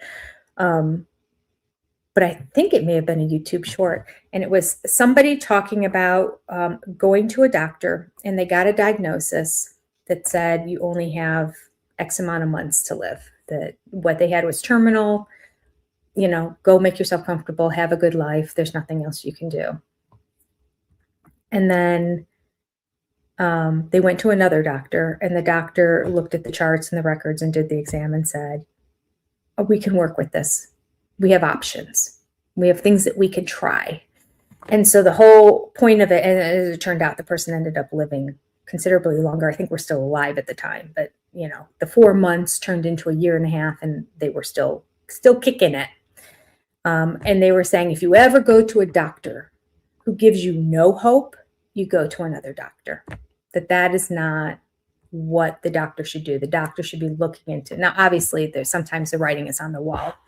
But even when the writing's on the wall, to give somebody else hope and say, you know, it's probably only going to be this long, but maybe, you know, like to have somebody who just is hopeless, it's depressing. And Robin's depressing.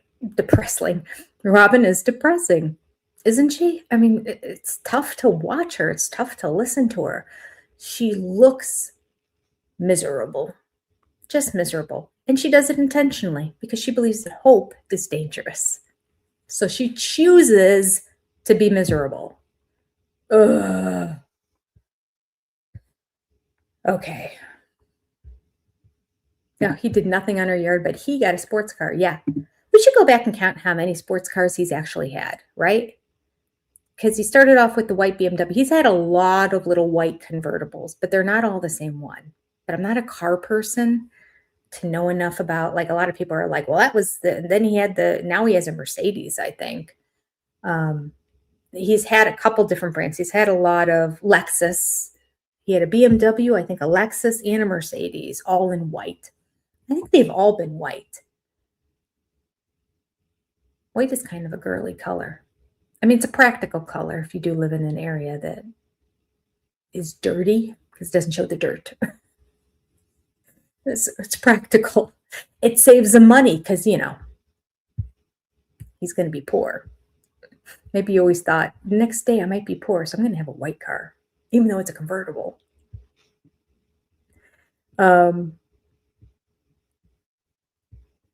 Okay, shoot. Hi, Barefoot Contessa. I love all these new names of people. Bonnie, who I haven't seen before, or by Julie E. You've been here before, I've seen you, but still, I didn't say hello. There's a lot of people I'm sure I haven't said hello to as I'm sitting here rambling on and on and on. That's a good point, Ruth. Financial abuse is abuse. End of story. And she just let it happen. Just like she let him walk all over her in this conversation, right? Oh, she's so angry. Shoot, what was a comment that I just saw from somebody that I wanted to talk about? I don't even remember the topic now, and I just thought we should talk about that.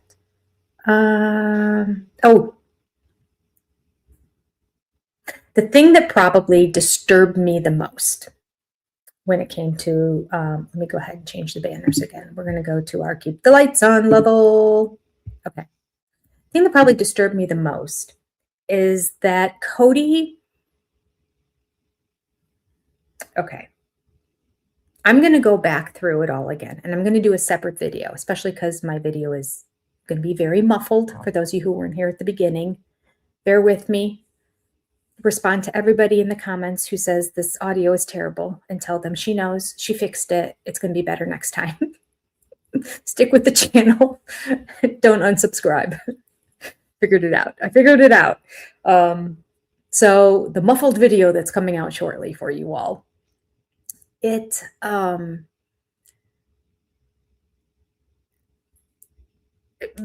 it's so bad, I think I'm going to do a separate side one that synthesizes information that I didn't do in this video, which is to go back through and look at every single thing he was talking about, because this is what happened. This was the let me just explain it to you tour. It was not an apology tour. He did say, I apologize twice. Okay, so let's analyze it here for a second. What did he apologize for? Get out of here, loan officer. I'm tired of people interrupting me. That's the only downside of doing this during the day. All the emails pop up and text messages. That was a text. Stop interrupting me. Okay.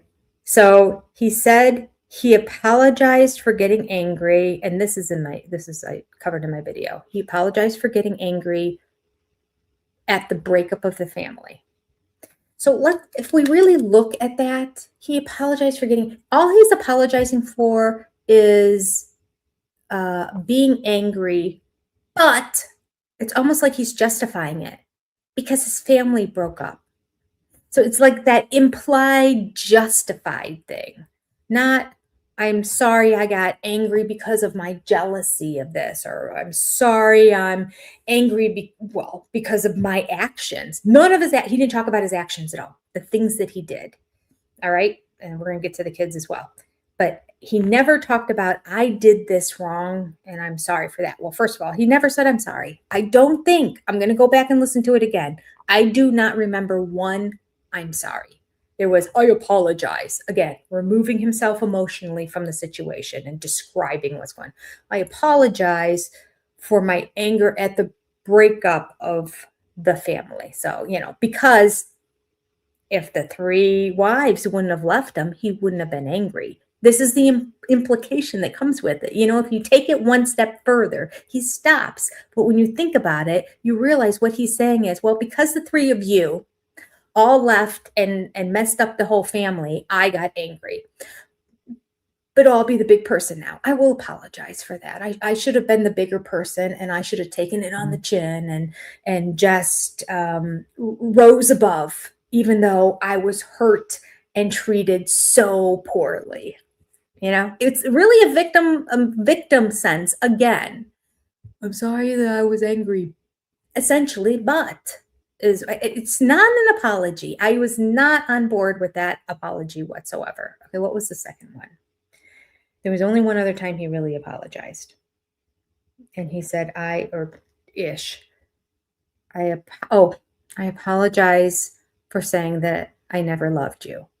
Again, he's not saying that because he's contrite and he feels bad about what he said. He's saying, again, I was hurt. Poor Cody. After what you all did, and you all divorced me and left, and the family was a mess and everything, I just, out of hurt, I said I didn't love you, but it wasn't true.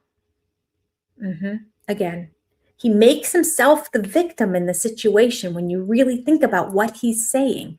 So can you call them apologies? Not if there's no contrition, and there wasn't. So the answer is no. But he thinks he did a whole bunch of apologizing. He also said he came with a whole list of apologies. We didn't hear any other ones. I mean, I would think that they would have aired if he would have said, I'm sorry for anything else. I don't think that happened. I think those are the only 2 things he mentioned I apologize for. But he went on throughout the meal and would talk about and describe situations where you would think he would then apologize, but he never took the next step. He never apologized. He's like, I feel bad about X, Y, and Z. I feel bad about this, this, and this. I feel bad that I wasn't there and didn't step up and be who you needed me to be. I feel bad. I mean, I'm not sorry, and I'm not going to ask you for your forgiveness. I just want you to know I feel bad. Like, actually, I'm the victim here again because I feel bad about this. The one thing, 4 or 5 years. Yeah. Do you remember what happened 35 years ago, Janelle? That one time that I was getting ready to go logging because I'm a man. And you said, do you love me? Just tell me you love me before you go. Do you love me? Now, this is in the book, right? Or it was on the show. I think it was in the book. This same story. This is why Cody's addressing it because he looks bad in the story. In the end, he's finally figured out he looks bad in the story. I don't think he realized he looked bad in the story. But he's like, yeah, I like you. And here he's saying, when you did that, I've been feeling bad about that lately because, I should have. I didn't realize. That's what it was. He didn't even say what he should have done. He said, I didn't realize what you were feeling and going through. I didn't realize that you were unsafe in that moment. Your wife is coming up to you in tears, crying, begging you to stay. Janelle, who doesn't say boo, is crying and begging you to stay and saying, promise, tell me that you love me. Please just tell me that you love me. Do you love me? Like that? How does he not figure out that there was a situation going down that wasn't good? Now, what does safe mean? Who knows? They use it like they use the and. So I don't even know what he means by it was an unsafe situation, but it wasn't a good situation. We can say that. And he's just now admitting that I've been thinking about that for the past 4 or 5 years. It's taken him 4 to 5 years to get to the point that he is going to bring it up to her. He's still not apologizing, but he's going to bring it up and talk about how I've been thinking about this and I think I feel bad about it. Yeah. No apology, but I feel bad about it. Yeah. Oh, and I do want to point out that for the first 30 years since it happened and 30 years afterwards, I didn't think about it at all. I didn't feel sorry about it. I had no regret. Didn't cross my mind. But for the past 4 or 5 years, I've been thinking about this situation 35 years ago. And I just want you to know that, yeah, it's been bothering me. And Janelle's like, thank you for that. Thank you. I'm dying watching this. I'm like, are you kidding me? Are you going to apologize for anything? Do you know why the family broke up, Cody? Do you have any idea what's gone down? I would say the vast majority of it happened because of situations in the past 5 years. 2020 to 2022 was the crux of it. The reality is it really was when Robin came into the family because I know they would all still be together if it weren't for Robin Brown. That really made the mess of everything. Not only because Robin is difficult to deal with because of her level of manipulation, but because Cody then withdrew his attention to the OG3 and gave it all to Robin. And admitted it for a while. Well, she needs more of my time. She needs more of my attention. She's new. You've been with me for 15 years. She hasn't. I need to spend more days with her. Like it was always justified. And the wives acquiesced, even though they said, I didn't like it. My kids were sad by it. I'm telling you, you make my kids sad. I'm speaking up. I don't care what my religion says or what you tell me. You're going to upset my kids. You're going to hear from me for sure. That upsets me that they didn't speak up for their kids more. But Christine said that often. My kids were very upset that their dad wasn't around and that they would say, why is he always at Robin's house? And why does he do all these special things for Robin's kids that he doesn't do for us? And I would be like, good question. I'm asking your daddy next time I see him. Let's talk to him about it. But no, that never happened. Again, is it because they were in a cult? Possibly. Is it because they were brainwashed? Possibly. Is it the structure of the religion they're in and they're supposed to just shut up and put up? Possibly. All right, I got to get back over to, oh gosh, there's been another 100 comments since I was over in the chat. All right, so that really angered me. Those are so he had 2 times he used the word apology, and then the other times he would just talk about how he now feels bad about certain things that happened in the past. But we're not going to talk. And the worst of it is that he never asked her, how are the kids? Never asked, how are my grandchildren? Never asked. Disgusting. Christine had a really good line in there. She said, you want to provide an olive branch to me? You want to have peace with me? Make it right with your kids. It was interesting how she said my kids. They're already starting to separate the kids. I didn't like it when she said my kids.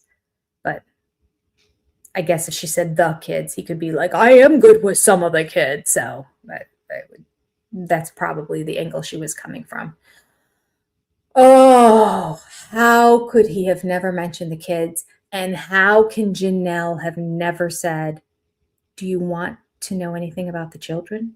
Do you have any questions about your grandchildren? I mean, nothing. He asked nothing. Sickening. Clearly, he didn't go see any of them. No. I haven't watched. I've been busy with traveling and blah, blah, blah. Y'all don't need to know. But I haven't watched any of McKelty's Patreons in like a month. So I'm way behind on knowing her perspective. Although I heard through, I think it was Nikki Haverstock. I think that's the video I was telling you about that I was listening to in the shower. And I believe she said, was it her? Yeah, it could also be because I go to sleep to We Love to Hate Everything. They get more views from me because I fall asleep because it's so long. And I fall asleep, and then I wake up to go to the bathroom, and then I go back and start it over again. I think I watch. I'm asleep during it, but like they get airtime in terms of paid commercials. I think I get like 4 or 5 watches a week from them. I'm like 4 or 5 people to them. Could have been them. One of those is the only 2 that I don't think I've heard theirs this week, but it was last week. Anyway, somebody said that McKelty is going back and regressing again and starting to defend Cody. And said, well, yeah, he hasn't reached out, but, he tried. Or, apparently she said about Leon's post, she said, that could be Leon's experience, but I know he reached out to me. So, does that make it right, what he said?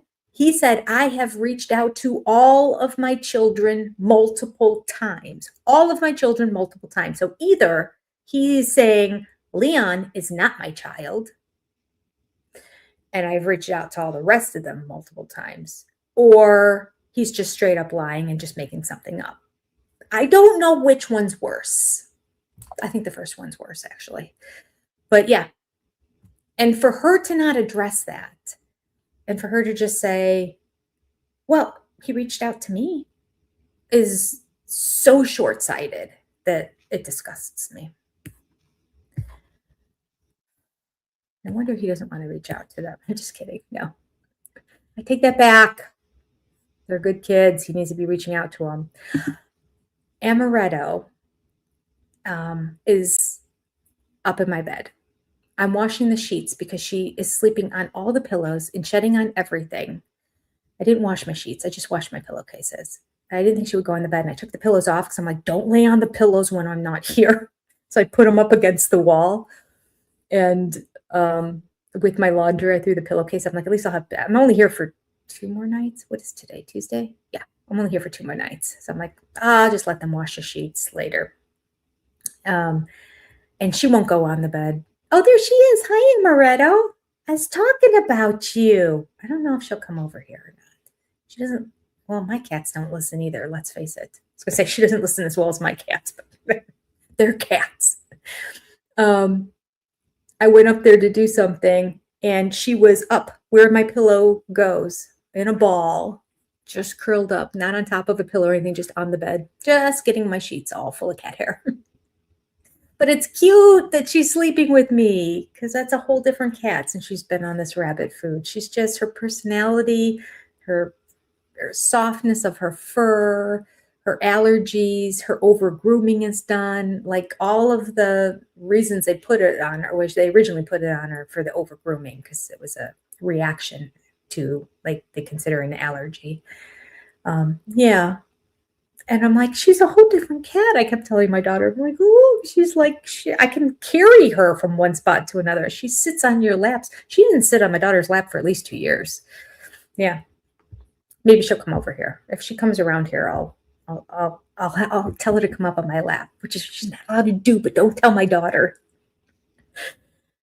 Oh gosh, I was editing a video and I sent it to her and I said, oh, look who's helping me, because I knew she wasn't going to be really thrilled, but I thought just in case she jumps up again, I can at least explain.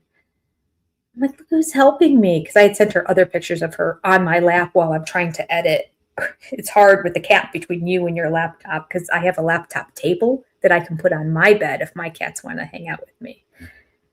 But I cannot.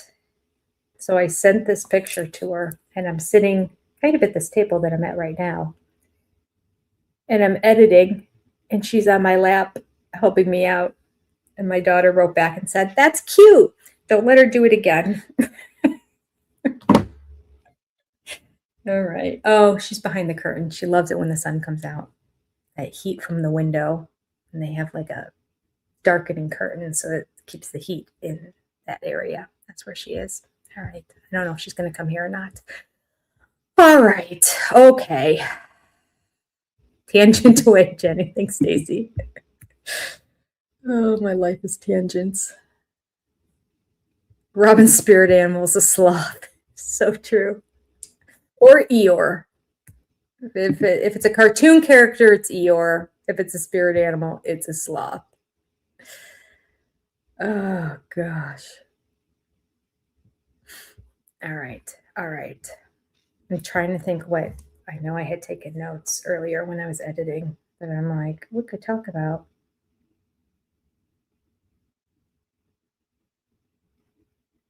Oh, this came up Sunday night. Somebody said, I wonder who Cody's going to blame when he goes to see Christine. I wonder who he's going to blame on everything, because let's face it, he's blaming Mary. So he's bringing up everything from the past that he's sorry he didn't protect her from Mary, because it's Mary's fault. Mary was the ogre. Mary was difficult. Mary was the worst. And I didn't do what I needed to do to protect you. Not sorry again, but not going to apologize. I'm just stating facts.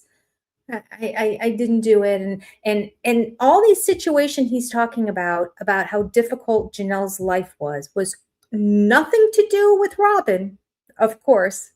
Nothing to do with Robin. It's all about Mary 35 years ago. We're going to talk about Mary 35 years ago. So somebody said, so who's he going to blame when he meets with Mary? Like, whose fault is it going to be at that point? I'm like, wouldn't it be funny if when he meets with Christine, he's blaming Mary, and when he meets with Mary, he's blaming Christine? Because I don't think he's going to blame Janelle with any of them. And he can't blame Janelle to Christine because he knows they're buddies and they're friends, which drives him crazy. Again, which is why I really want Mary to get along with them. These women do not understand spite well enough. There are certain circumstances in life where it's appropriate. And this is one of them. Because what does it mean? Okay, all you're doing is developing a friendship. Biblical. We should be friends with people. We should be kind to others. We should be forgiving of the past, right? So just getting together once a month and having a cup of coffee for 1 hour would be amazing. It would be so amazing. And at the same time, Cody, not living the biblical life, on the other end of the continuum, is going to get so worked up out of his jealousy over the fact that these women are friendly to each other and kind, because he doesn't like things that are kind and pure and good. So I don't have guilt over the fact that I think my spite is pure. As Cody would say, my spite is righteous. Okay, it's not righteous, but Cody would say it was righteous. But I'm justifying it. I am justifying my spite because I think it's good for all. I think it's good for Cody's true colors to come out and for everybody to see. Why not? He's getting millions. So poke the bear if you need to. And you're not doing anything wrong or evil. You're just having women get together and have a cup of coffee once every 30 days. That's it. God, it'd be so great. Yeah. Yes, Jacob 3 boys. Yes. By talking about everything that happened back then, he doesn't have to address anything that happened with Robin, nor does he have to address the kids because he's so wrong when it comes to the relationship with the kids. The kids did not do wrong. He will still try to manipulate and twist it and make it seem like it's the kids' fault, but it's not. So he can't talk about anything recently. I even mentioned in my video at one point, he starts to say the recently, this was further on, it was later on in the show.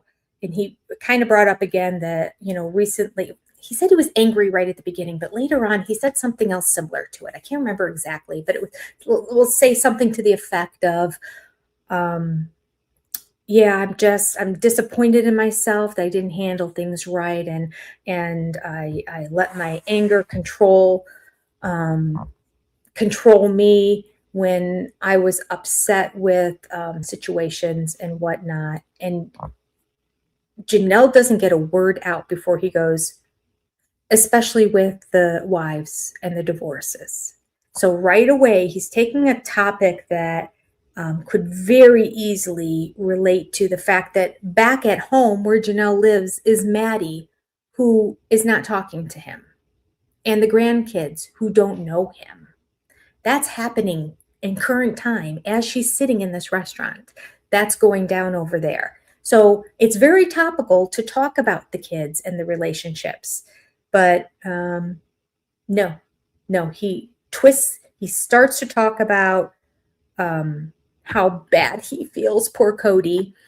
But then instantly, the next sentence is about the wives, specifically about my marriages and the wives, specifically. Yeah, I'm going to take no responsibility for the rest of the stuff.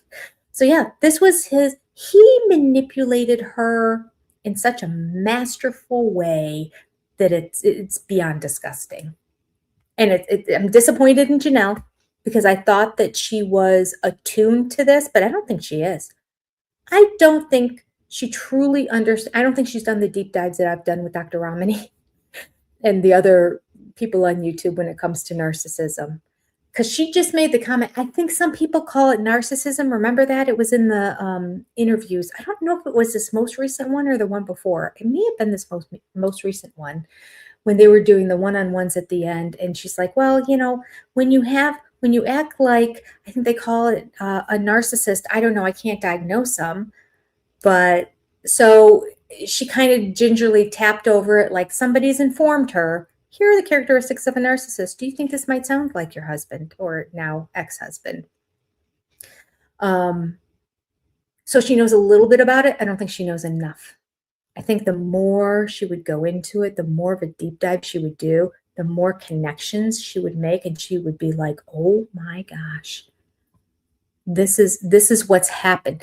Like it's one thing to say, okay, that's who they are and that's their personality, but then to go back and to start to look at all the situations that she's gone through in her life and to see how he manipulated and how he controlled her and how he turned every time that he did something wrong into himself being the victim in the end.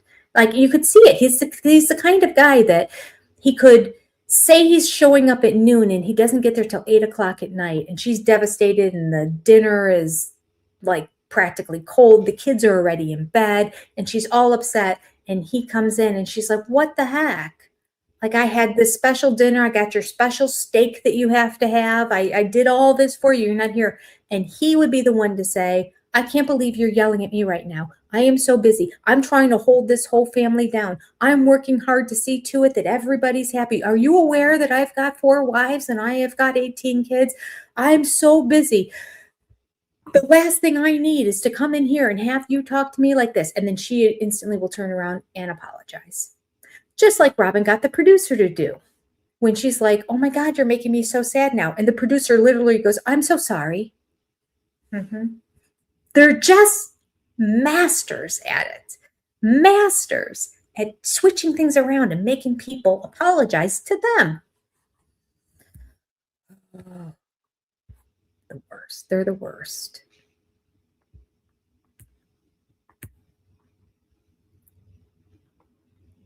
I can't wait for the release. I wonder if that's next season. Could be. I mean, we do have the second half of the season still to go through. All right.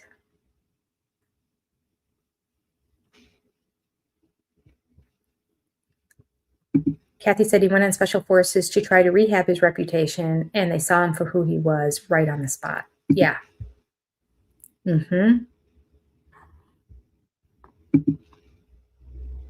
Yeah, once you find out someone's a narcissist, just stay away. Don't go back for an apology. That's true. Because they're not going to, because they don't ever think they're wrong. Cody still doesn't think he's wrong. When you sit and listen to the things that he's saying here, I'm apologizing for what I said here because Robin is making me do it. She's been trying to get me to do it for the past 3 to 4 years, but I'm going to do it now.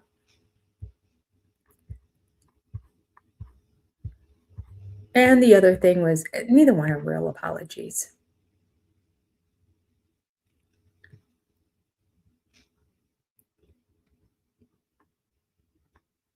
Maureen, maybe that's why Janelle answered the way she seems to, just to wind Robin up.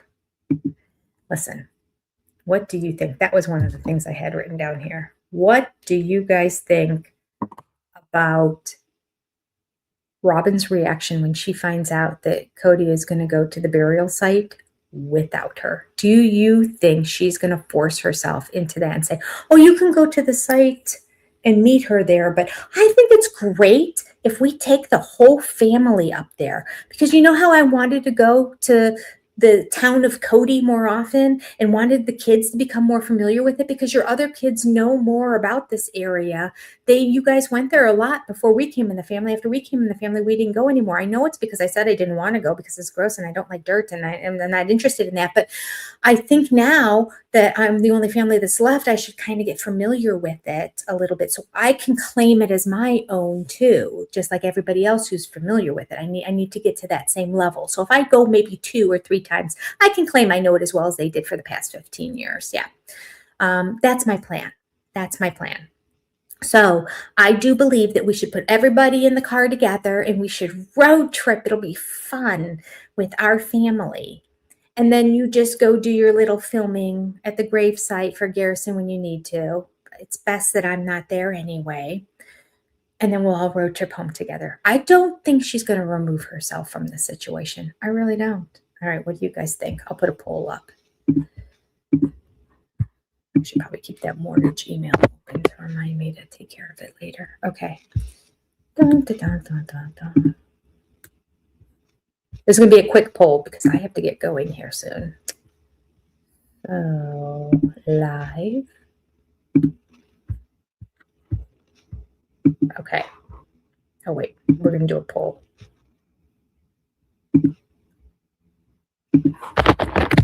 Do you think Robin will go with Cody? It's probably loud because I'm typing on the laptop.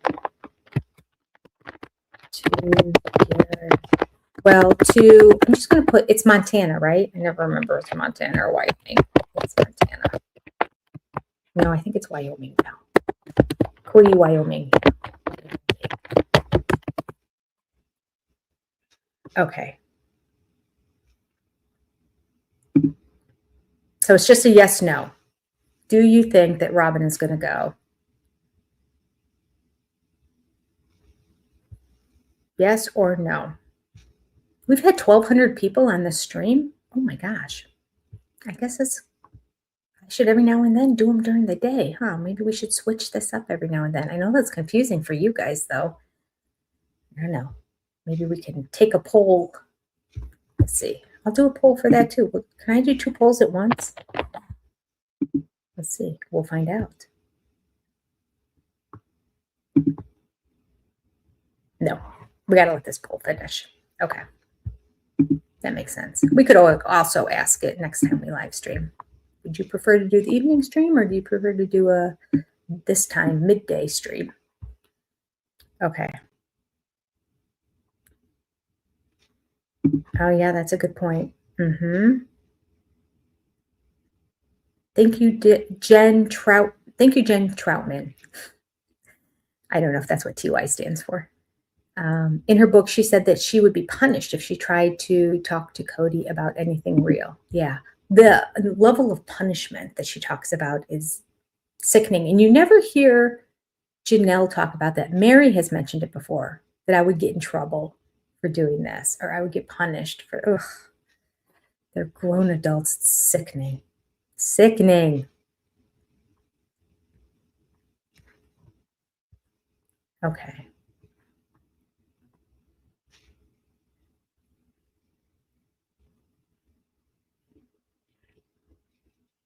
Night Shimmer said that he could have met everybody in Charlotte. It would have been a 2-hour drive for everyone. He could have seen them all in that day. Yeah, coulda, woulda, shoulda. But this is Cody Brown we're talking about. He wouldn't even drive to the city that Janelle lives in. She made her come to him. Art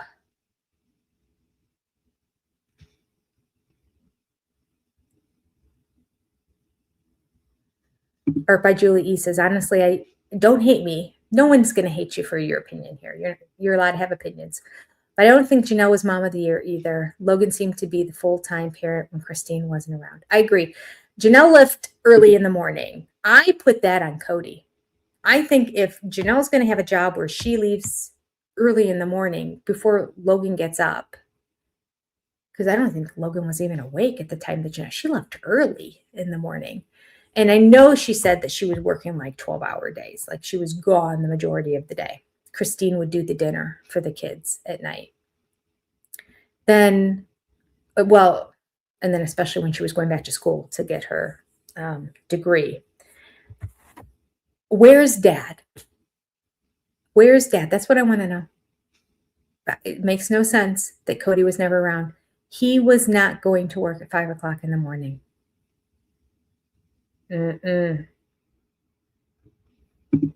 Alexandria said, I think Pop Psych was so wrong with what David told McKelty. Oh, I don't know what David told McKelty. I'm going to have to catch up on Pop Psych stuff. It'd be easier to watch Pop Psych stuff than to watch all of the stuff McKelty said. I wonder what David told McKelty. Now I'm curious. Pop Psych is good, a little softball. He is a little softball. He's a little softball, and he's also still, I don't think he's ever gone back and watched all the episodes. So he's just not fully informed, because for a while there, he hadn't watched any of the episodes. Then it was really frustrating. Allison was holding the fort down for sure. And she would explain things to him, and he just didn't get it. It was kind of the same way with, for a little bit, I can't think of it. It's a husband and wife couple. The husband was FLDS and she was formerly LDS. Both of them are really no religion right now. They both left all their faiths. I can't think of their name, but they have a channel, and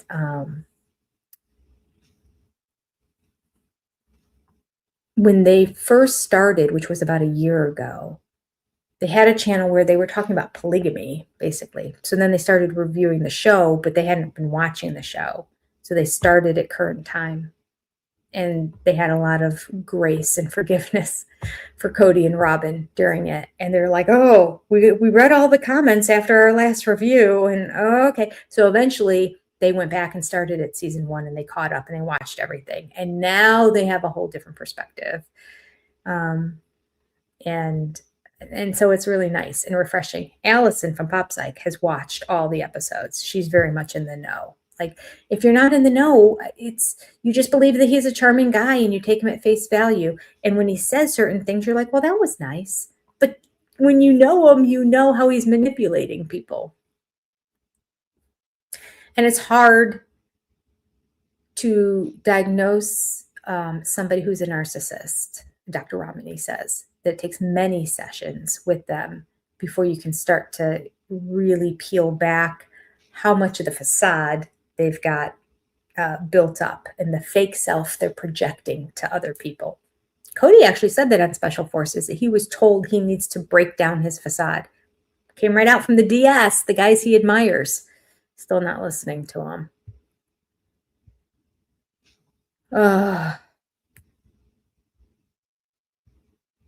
Yeah, he's triangling. You're right, Nicole.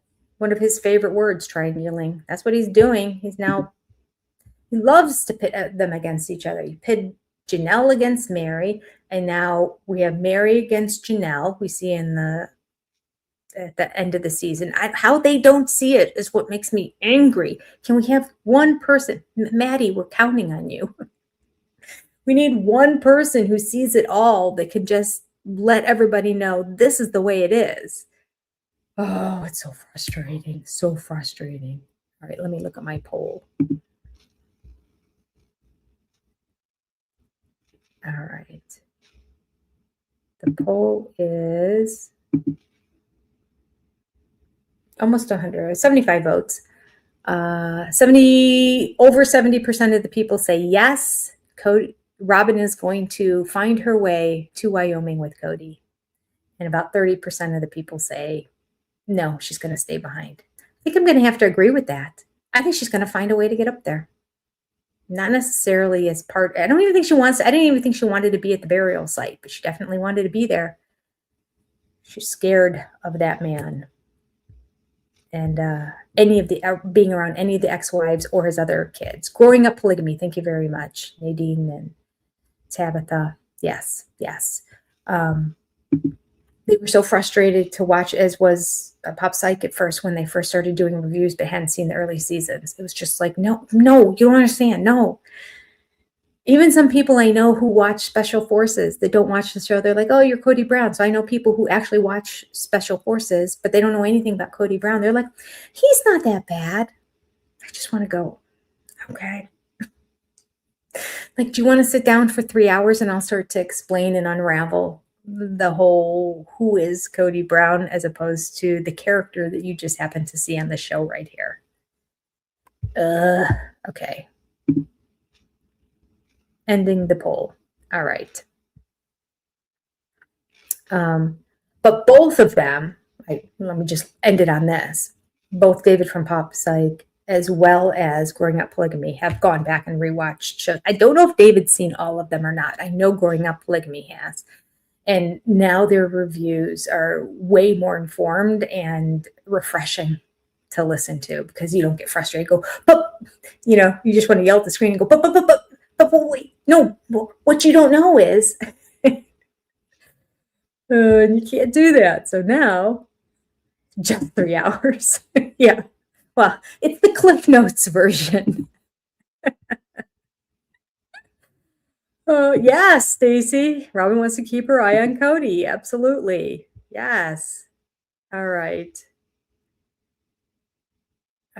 And yeah, Cody now is aware that everybody. Oh, see, I'm clicking on him in YouTube. You guys aren't seeing him, but Ruth Carroll said Cody thought everybody liked him. All right. So we are going to get going here. I'm going to head off. I'm going to finish my editing. I would love it if I could finish my editing and just have to do the once over tomorrow between all my speech therapy classes. That would be fun for me. Gosh, I'd get it to you guys by Thursday. And then I could sit down and do the other video, which I want to do, which is going back and pulling out all the clips of when he talks about things he did wrong and see if there's any apology attached to it. Or is it just, we're going to just state the obvious, something we love to do, state the obvious. Oh, I wasn't really nice then. I feel really bad about this. Apology? Yeah, I'm going to go. And then I'm going to pay close attention because I do not think I heard him say I'm sorry once. It was just, I apologize. Emotionally remove himself. That's what he did. All right, sister friends. Let me get back to where I was in here. Thank you for being here in the middle of the day. There's so many of you. Oh, that's what I was going to do. Let me put up a quick one more One more poll, just while we have everybody here. Do you prefer this time? Okay, everyone's in a different time zone, so I'm just going to say this time or the time we usually.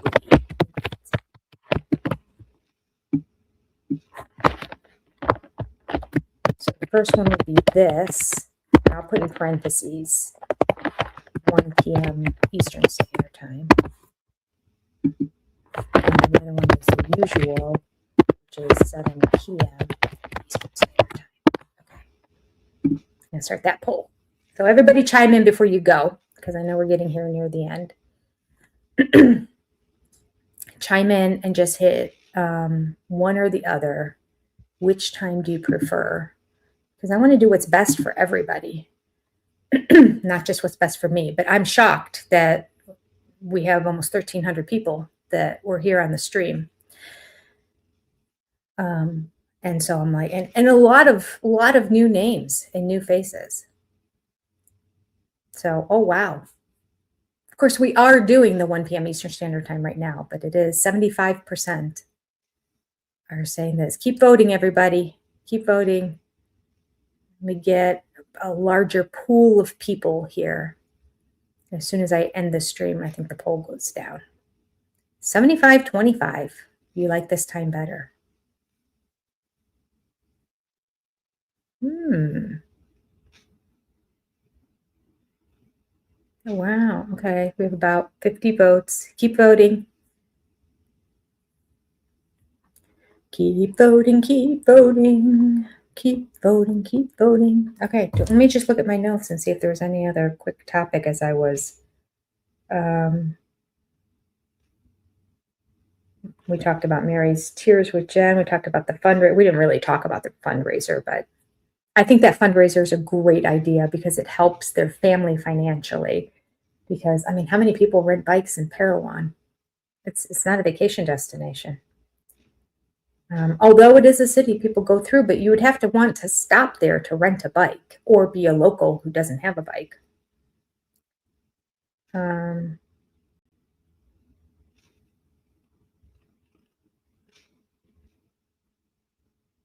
This is the quote I had from Cody. He says to Janelle, I put you in harm's way, and I didn't step up to protect you. From Mary. Mary's to blame. Not my fault.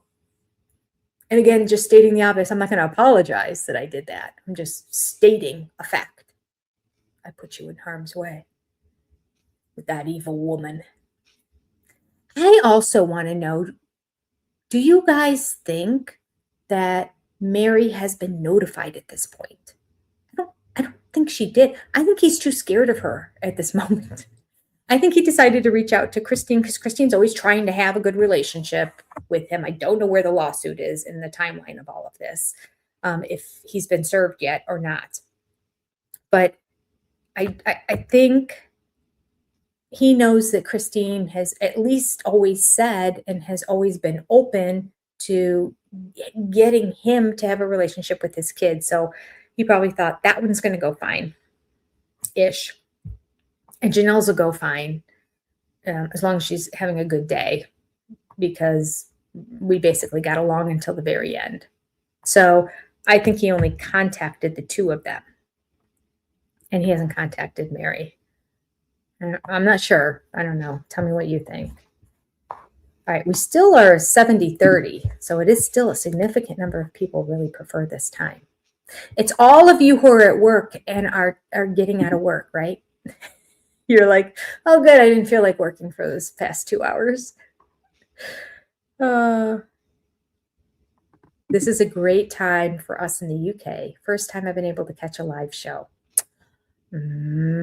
Rosie Lee. That's a good point.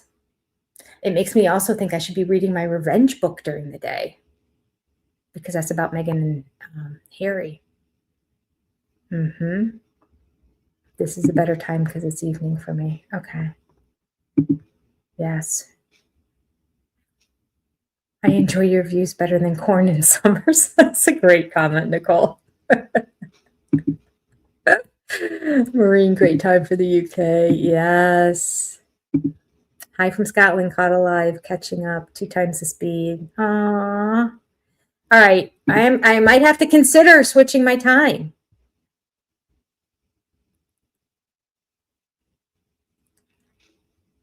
Which means we might have to do it though on Mondays, because every other Tuesday I'm busy in the morning.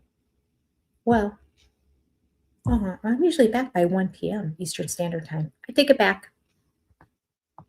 But I do have something I do Tuesday nights too. Tuesdays are a little busy. But I could do it. I technically could do all 3 things.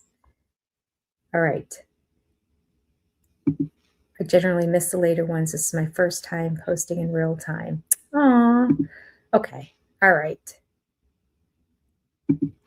This time, and then I don't have to stay up half the night. Okay. All right. I might just move it then. I'm going to have to think about that now. Maybe you could alternate times. Yeah, I wouldn't do 100%. I don't know. Some people find a time and then they like to mark their calendar and it always be that same time. I'm fine with alternating back and forth, quite frankly. I just don't want people to be like, I couldn't find the thumbnail, or how come you didn't stream me? I just have to keep it on the same day and just tell everybody we're going to meet at 1 p.m. Like, no, I can't, because I can't do Tuesday nights. That would have to be 1 p.m. on Mondays. We could do 1 p.m. on Mondays. We could do 1 p.m. on Mondays. I will not have recorded I may not have. I might look like crap.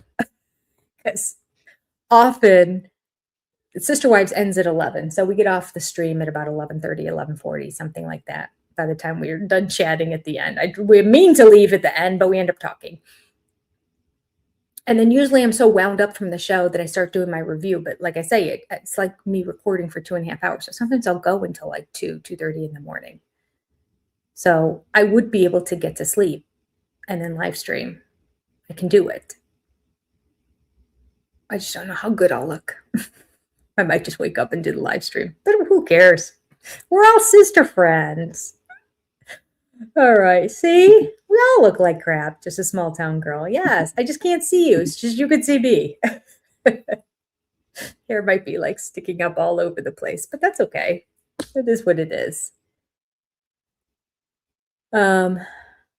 Purple says David from Pop Psych likes to play the devil's advocate. He likes to defend the opposite side to keep it interesting. He has said as much. That could be. He could be also trying to keep a banter with Allison, knowing that Allison will be very pro the wives and anti-Cody, anti-Cody and Robin and pro OG3. And so he might say, and then look at it from the other end, trying to take a more clinical point of view to make the channel more interesting. I could see that. All right. Okay. There we go. Oh, wait. Let me look at what the poll is doing. 70-30. Exactly.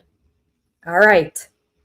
I'm going to look into that. Keep your eye on the thumbnail. There'll always be the time on the thumbnail to tell you when it is. But I think we'll try this out and do it maybe next Monday at 1 p.m. again. That's exciting. Change is good. Change is a good thing.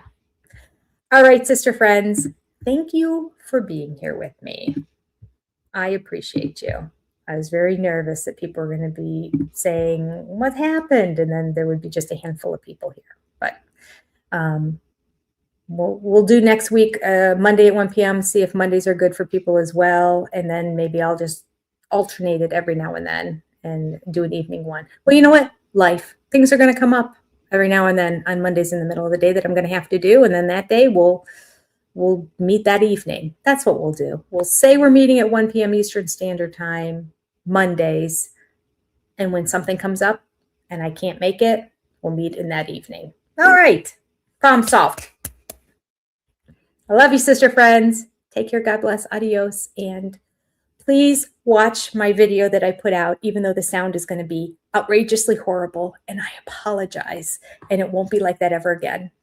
But I could really use the views on it. So when it comes out, watch it. Okay.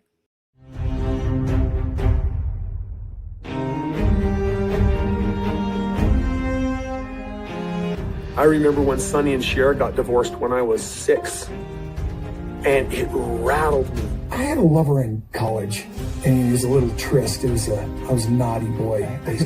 I had a dirty thought, and I thought, David and I should go on a guy's trip together.